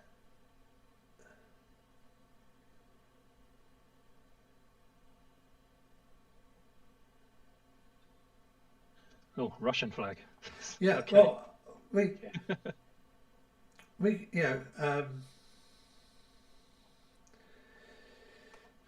I believe this is his attempts to recreate lunar surface footage Right. with the projector on the left and the projector off on the right, and you can see that yes, there is a little bit of additional light coming in, but it's not huge. But what you haven't got is you haven't got the really hard lines that you get in space where there aren't any, where there's not too where there's horizon lines, where there's no flipping atmosphere to diffract or diffuse it. Right.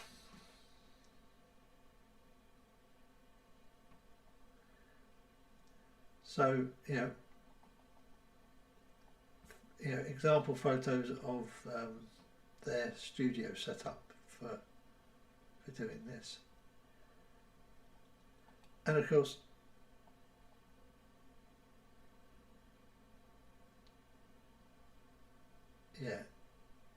you always, I get the feeling that these images were actually done on digital as well. Yeah, I would suggest it would be. Yeah. I'm not sure if they've. I'm not quite sure with this one when they turn the brightness up, is whether they're actually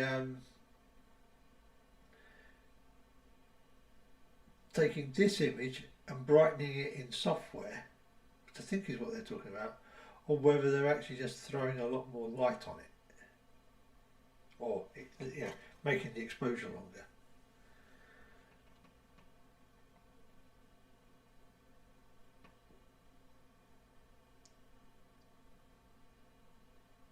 So the fact that increased brightness in the Apollo photo results in a bright purple-violet halo around the flag. Well,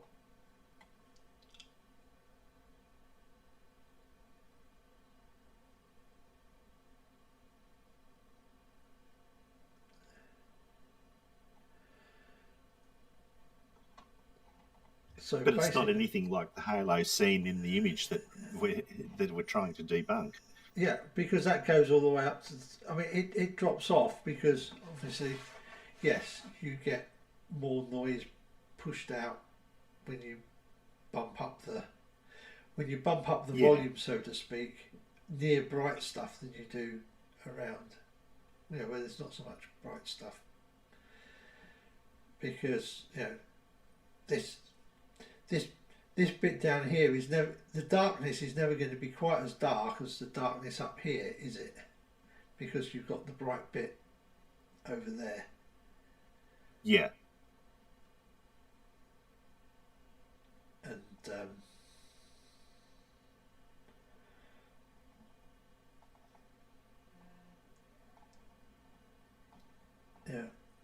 yes, so it's possible.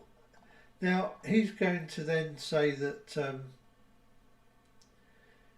how you merge the two images together to create the composite, and that the main option would be to composite them together, using either transparency. I'd probably actually do it with by combining transparencies together rather than prints to then photograph. And there wasn't anything, but there were drum scanners. Drum scanners were available, and that did allow the production of a composite image of up to 4 pictures inside the scanner. I'm not going to argue whether it was whether they did do it that way, but I mean that would throwing the scanner into the mix would be some way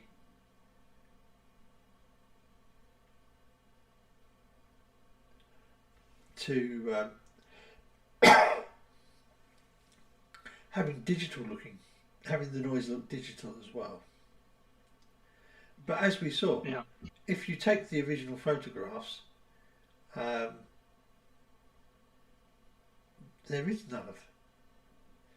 are none of those effects at all. As you pointed out at the beginning of the show, though, you showed the TIFF image, and there's very little that actually any anomalies actually appeared at all. Yeah, I mean, my view with that is that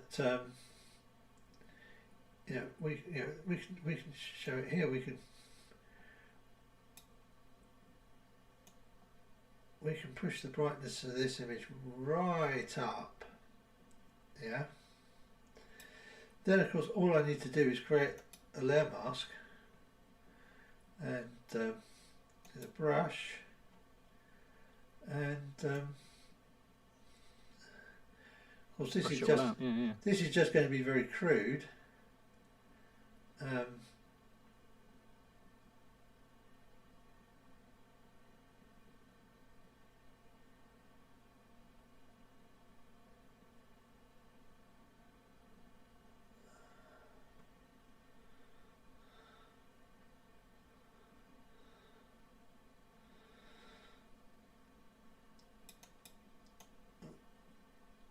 Run it down.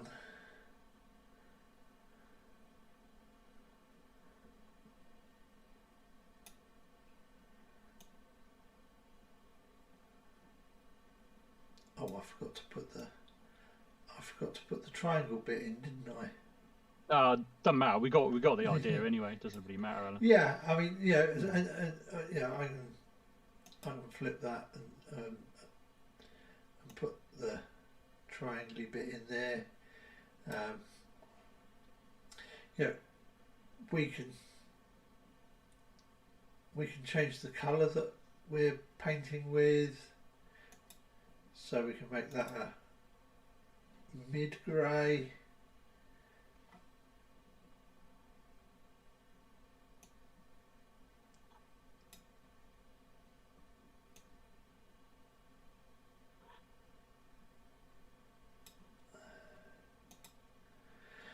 And if we use a mid-grey, we can pull the suit back a little bit, because obviously the suit was quite bright, wasn't it? But it wasn't quite as bright as it is now. So we can darken this. We can darken that down a bit.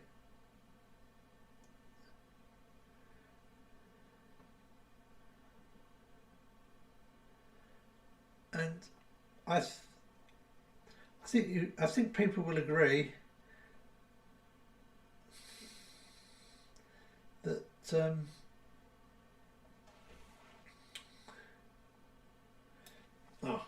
I've had enough of doing that. I'm sure we got the idea of it. I'm sure people will agree that. I'm guessing that's how he ended up with that image. Yeah. Because I'm gonna have to go in a minute, Alan. Yeah. Well, I'm pretty much there. I think really. I think we've covered near enough everything, haven't we? But the thing is, for me, is then. If he's don't get it's quite compelling what he's come up with. Don't get me wrong.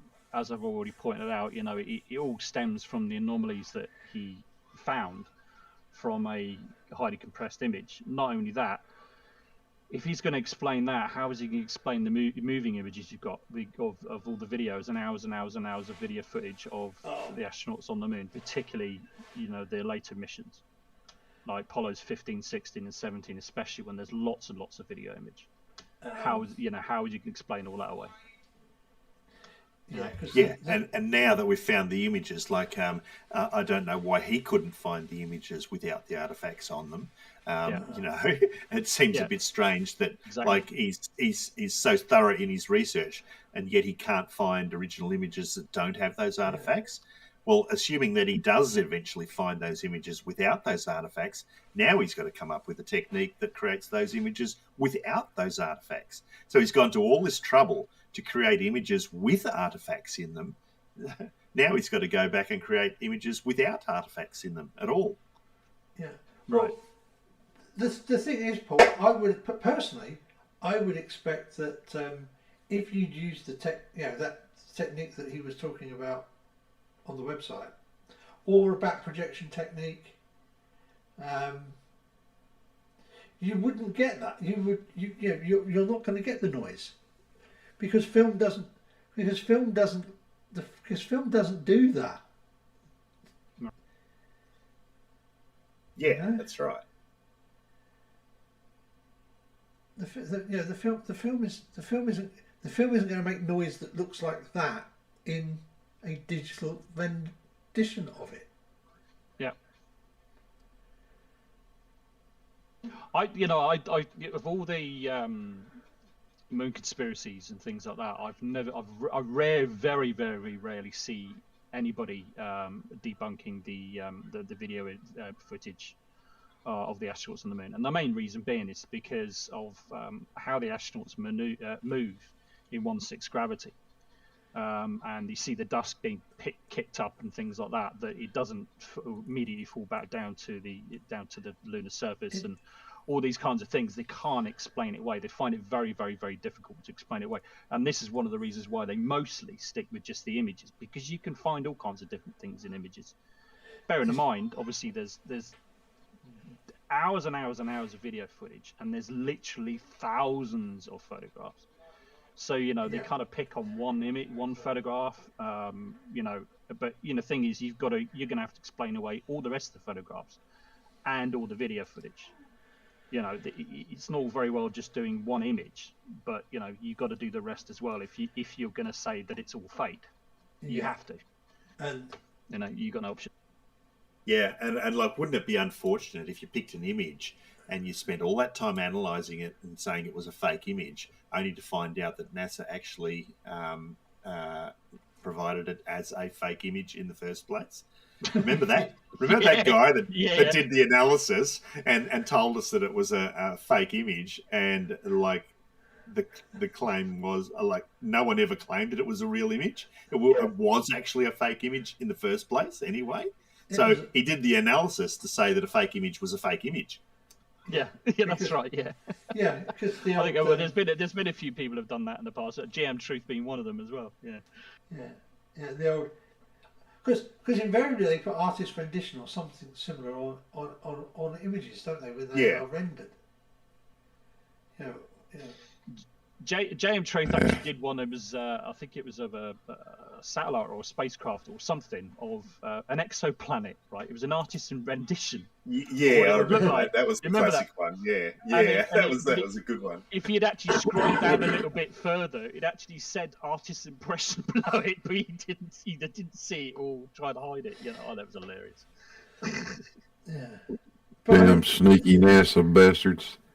To tell us ahead of time it's a fake image. Oh no, right? Damn it. Yeah.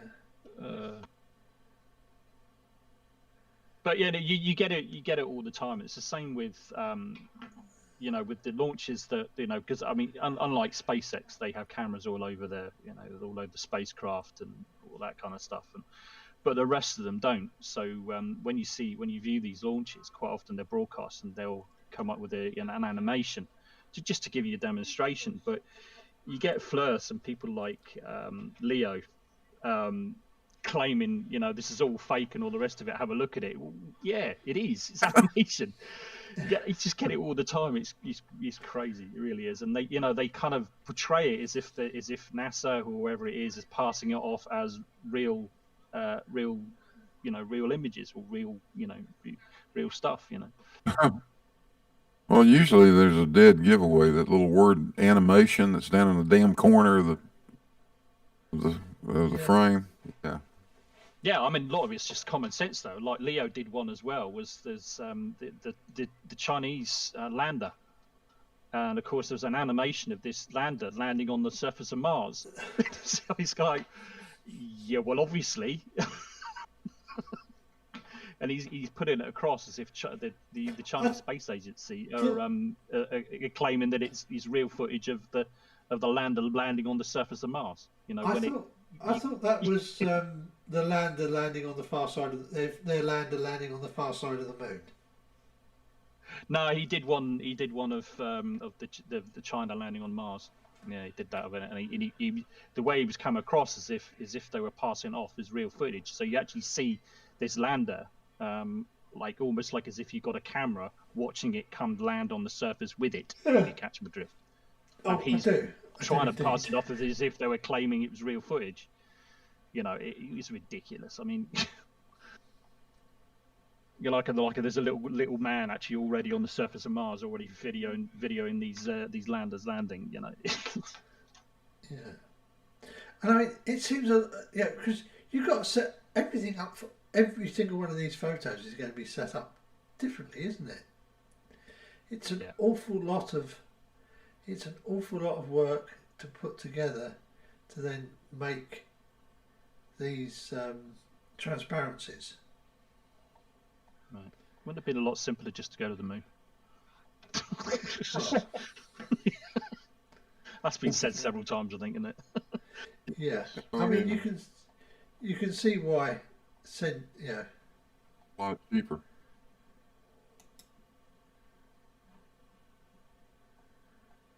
Oh, somebody cocked up there, didn't they? Oh, blimey! A little bit. I'm guessing. Is that to do with? Is that some problem with processing it? Was it or something? Because I can't imagine that being the original raw, as it would appear from the camera, would it? Or we have this 2452. Should we find out? Yeah. Where are we? So if we go back to, I hit back on that panel. Maybe not. In that particular Flickr album, they do quite often have two copies of the same photo. One is clearly the original, and then one is sort of cleaned up, contrast adjusted, that sort of thing. The albums in the NASA Flickr groups do that a lot. They quite often duplicate. They'll have the originals, and then they'll have the because obviously at the time a lot of these photos that the Apollo astronauts took were crap. Yeah. Or they weren't very good, and some of them they just wanted the contrast adjusted a little bit because the sun was just sort of creeping in the corner or something. Because of course they couldn't see that when they were taking the photos. So some of them. I mean, that particular image, if you go to the Flickr album, the photo immediately before it is completely useless. Is it? You can't see anything on it. It's white. What was the? What was it? 134. 20452. Yeah, I wrote that bit down. 20452. Run query. I mean, this is how easy it is to find these images.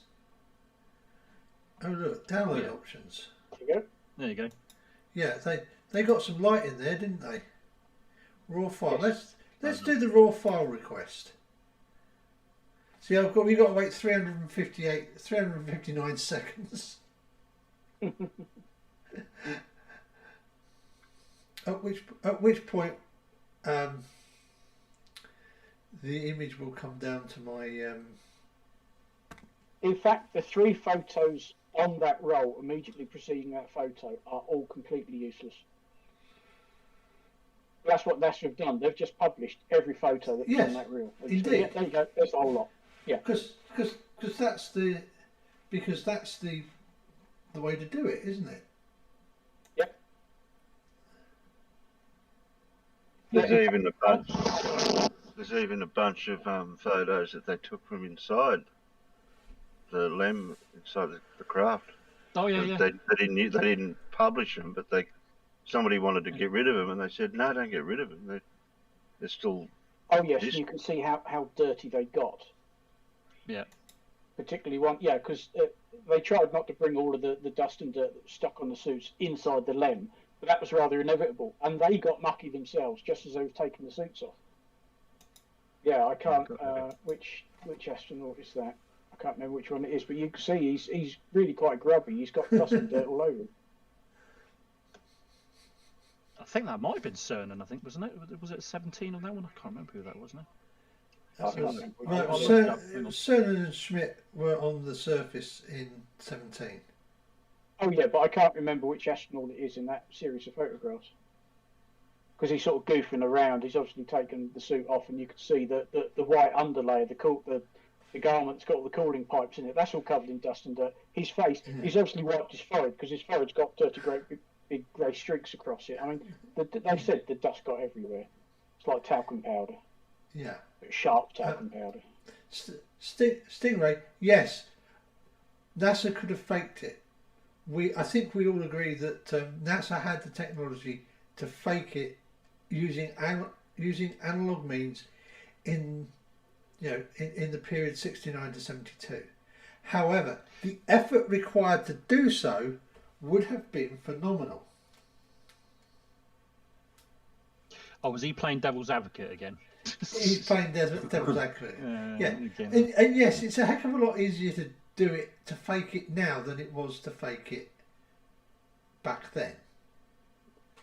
Why would they bother faking up all crappy images? Exactly. Yeah. I mean... Yeah. Well, because... I've just looked up that image you were talking about. Yeah, it was of Gene Cernan. Oh, that's Schmidt who took photos. Yeah. Well, you can see he's. Oh yes, because you actually, if you carry on, you then got a few photos of there's Schmidt. There's Schmidt as well. Yeah. Because you can see that see the label on it. I mean, you can see how sort of dirty they were getting inside there. Yeah, absolutely. Yeah, because once they take the suits off, obviously it's all over the cabin of the LEM. It's everywhere. It was a real problem. Look like homeless people. Yeah, they do. I mean, one of the photos, they've got the suit shoved in one end, and you can see they're not white at all. I mean, even the helmets aren't white anymore. In this Apollo 17 image library, I rather like some of the. Gene borrows the camera to take Jack's portrait with the flag. Yeah. Oh, there you go. Yeah.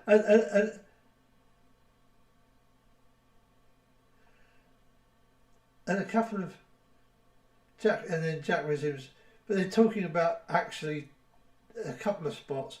They talk about them using the camera to take tourist photographs.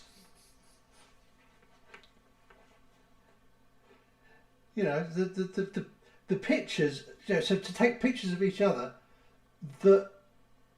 of the sort of thing that you would want as a souvenir of your trip to the moon. Not the scientific stuff, not but the literally the pictures you would your holiday snaps. Would that be because they had extras left over from the photographs they did take? They just filled up the film. I think NASA let them take plenty of film, and I think and I'm going to guess, especially towards the end of it, the astronauts would want to have some memento type pictures. So them standing next to the flag or on the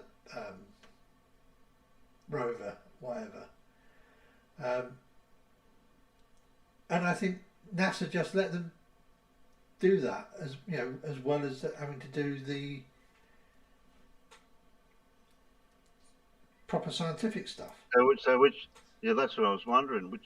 Which actual photographs are the ones that are of importance for science, not just the normal photographs, like happy snaps, so to speak. Yeah. Well, you know,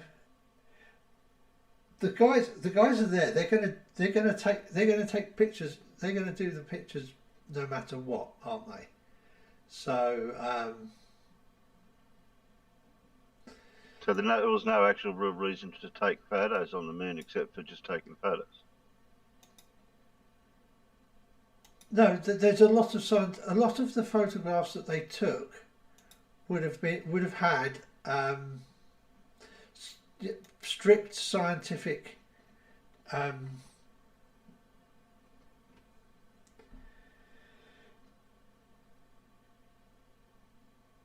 purposes.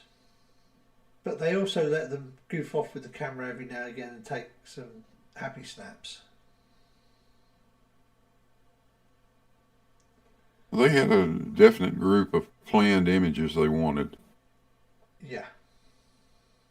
They didn't wait till they got there and then say, "Oh, what the hell can we take a picture of?" No, not at all. Yeah. What's that big blue thing in the sky they looked at? Oh, we'll take a photo of that.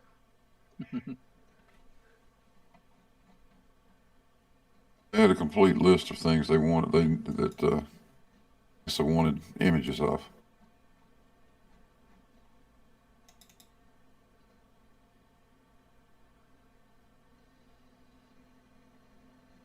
Yeah. You don't want to leave a reflector sitting up there and then forget to take a picture of it, right? Yeah. It's a nice reflector. Look how black that suit is. Ooh. And oh look, you can see the stripy bottoms of the boot. I know that's a thing about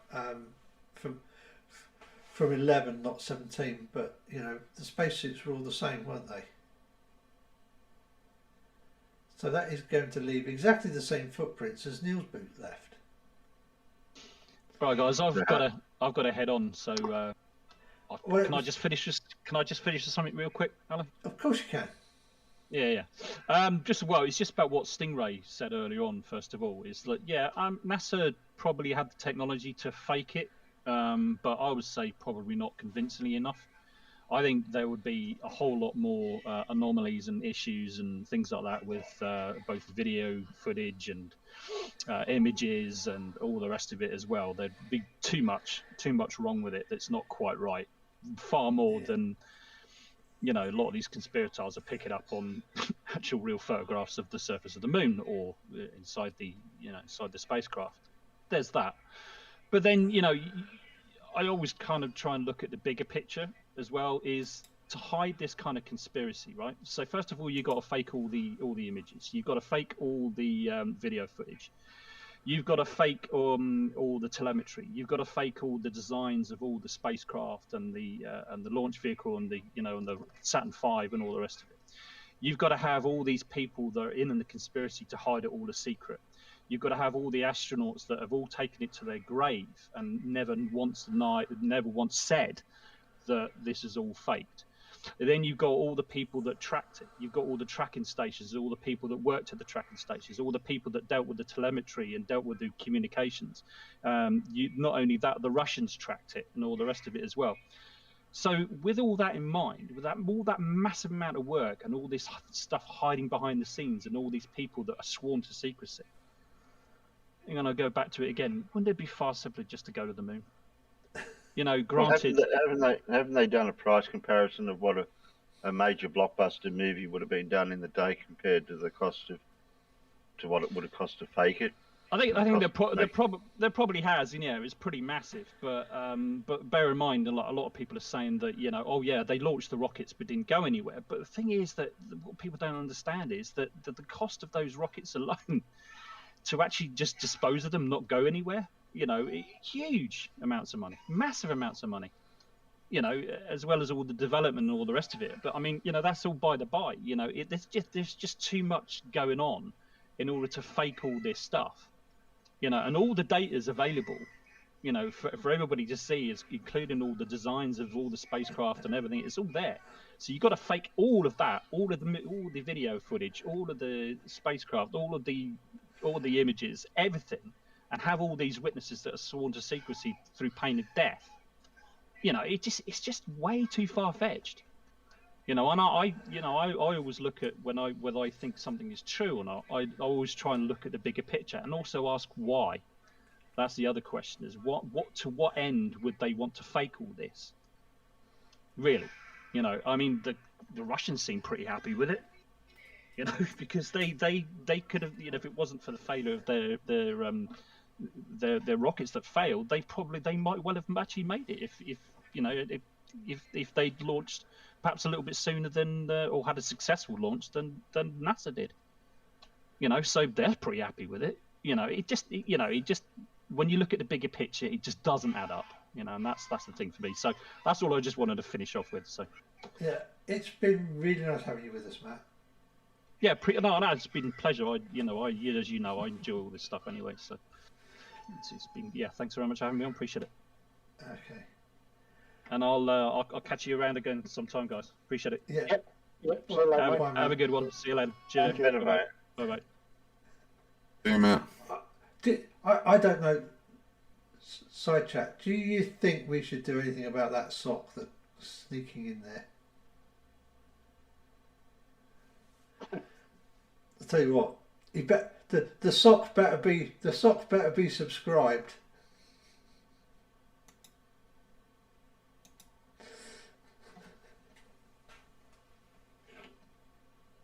Oh, it's just a harmless bit of fun. Yeah, I know. He hasn't said anything other than I'm not a sock. Yeah, quite. But I do appreciate it. It is quite a humorous set of posts. But yeah, that's a pretty bad light leak in that section of film, isn't it? That is. But like I say, on that particular roll of film, there are quite a few photos that are useless. I'm gonna hazard a guess that because I know they changed magazines, and they would change magazines mid-roll because you can put a blind you can put a blind in the magazine, take it off, and put a different magazine on. But of course, you get this kind of crap going on sometimes when you do that.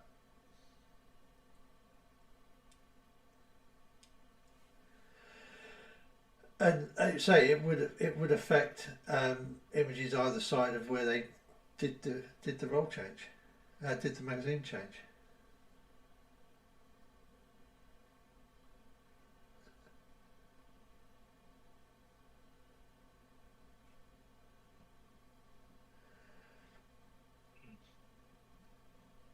Anyway,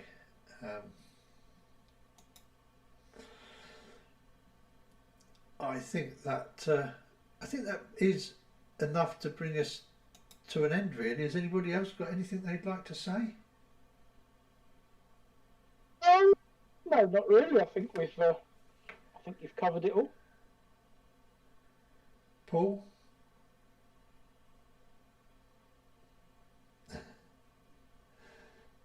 Sounds like Paul snuck off for a minute.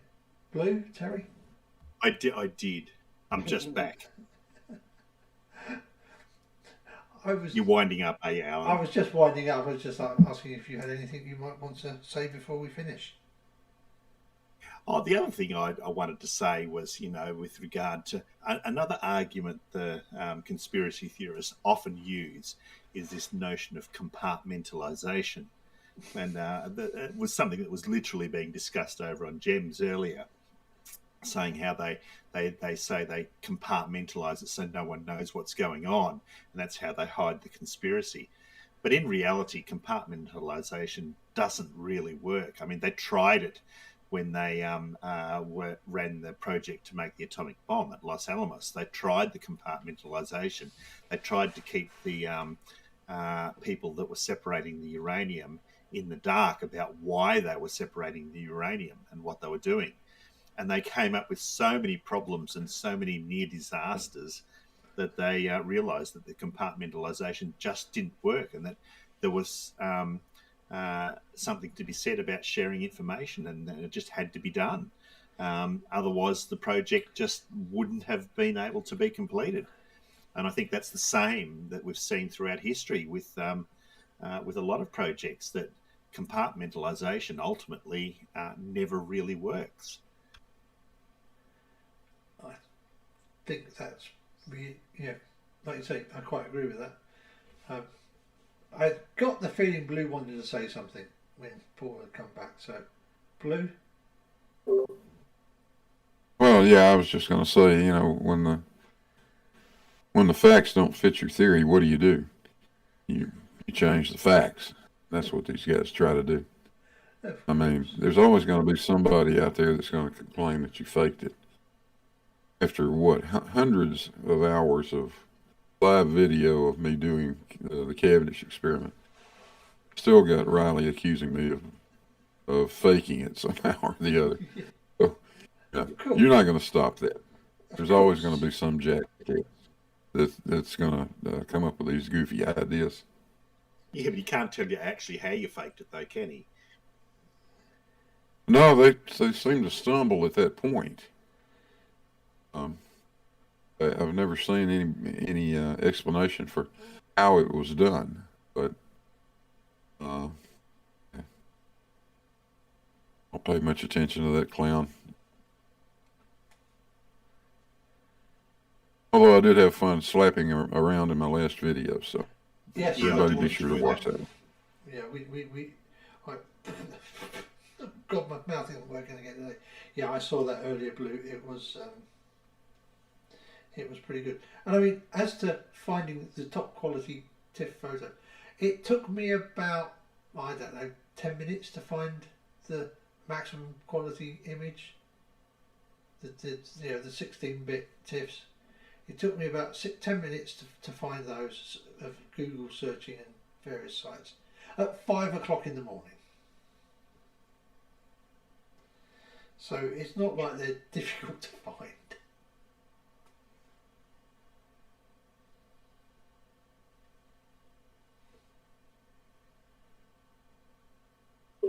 Yeah, we seem to have a bad habit of hiding things in plain sight, Yeah, well, it's heading towards that time here now, Alan. So I'm going to say goodnight because I've got to get up at 6:30 and look after ducks. Yeah. Terry, you got anything to say before we go? Just looking at the image there, when did the Russians go to the moon? Well, this is what the guy was saying. These are his faked, recreated stuff with the back projection turned on and with the back projection turned off. And I'm pretty sure if you took this image and brightened it up, you wouldn't get anything like what he claims you would get. Although I'm pretty sure he did this on digital anyway. It's the fact that it went on to film first that is the important thing. What I was going to add to what I was going to say before you commented was that the photography side of things is what a lot of these people don't even research in the first place, of how photography works, especially with the Hasselblad, like a certain person always argues about. But then it also, like, there's a whole string of things relating to the moon landings, even for the rockets, going back to, the rockets don't work in space and stuff. So there's a whole area of this denial that the flat earthers get into to get to the moon. Well, we don't know how far it is, we don't know what it is, all that sort of stuff. Yeah, well, I would like to thank all of the panel, Paul, who's had to go already, Farmers, Blue, Terry, and of course all the all the watchers who've watched it and interacted in the side chat. Clive Wells, Dora, Carl, Tusk. Who else was out there? Farmers, of course. Sable Eagle, Stingray.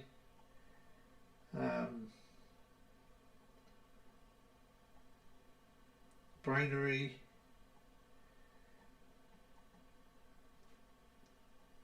I'm out of practice at scrolling up the. I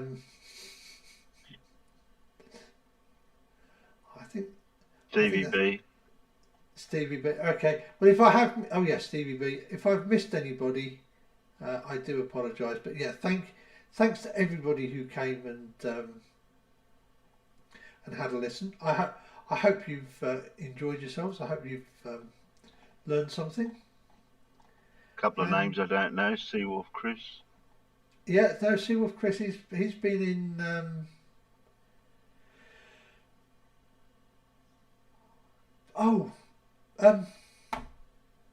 Dr. Bob's. I think I've spoken. I think I've spoken to him on one of Dr. Bob's streams. Don't forget Carl. Oh, Gary ILOW. Oh, Gary Isle of Wight as well. Of course, yes, I saw Gary there. I saw a couple of his very useful comments earlier as well, which were great. You know, this is the nice thing about this audience. You know, some of the people watching have got some decent understanding already and can throw in some useful stuff from the side. Anamorphic Mind's naked. Can't have him naked.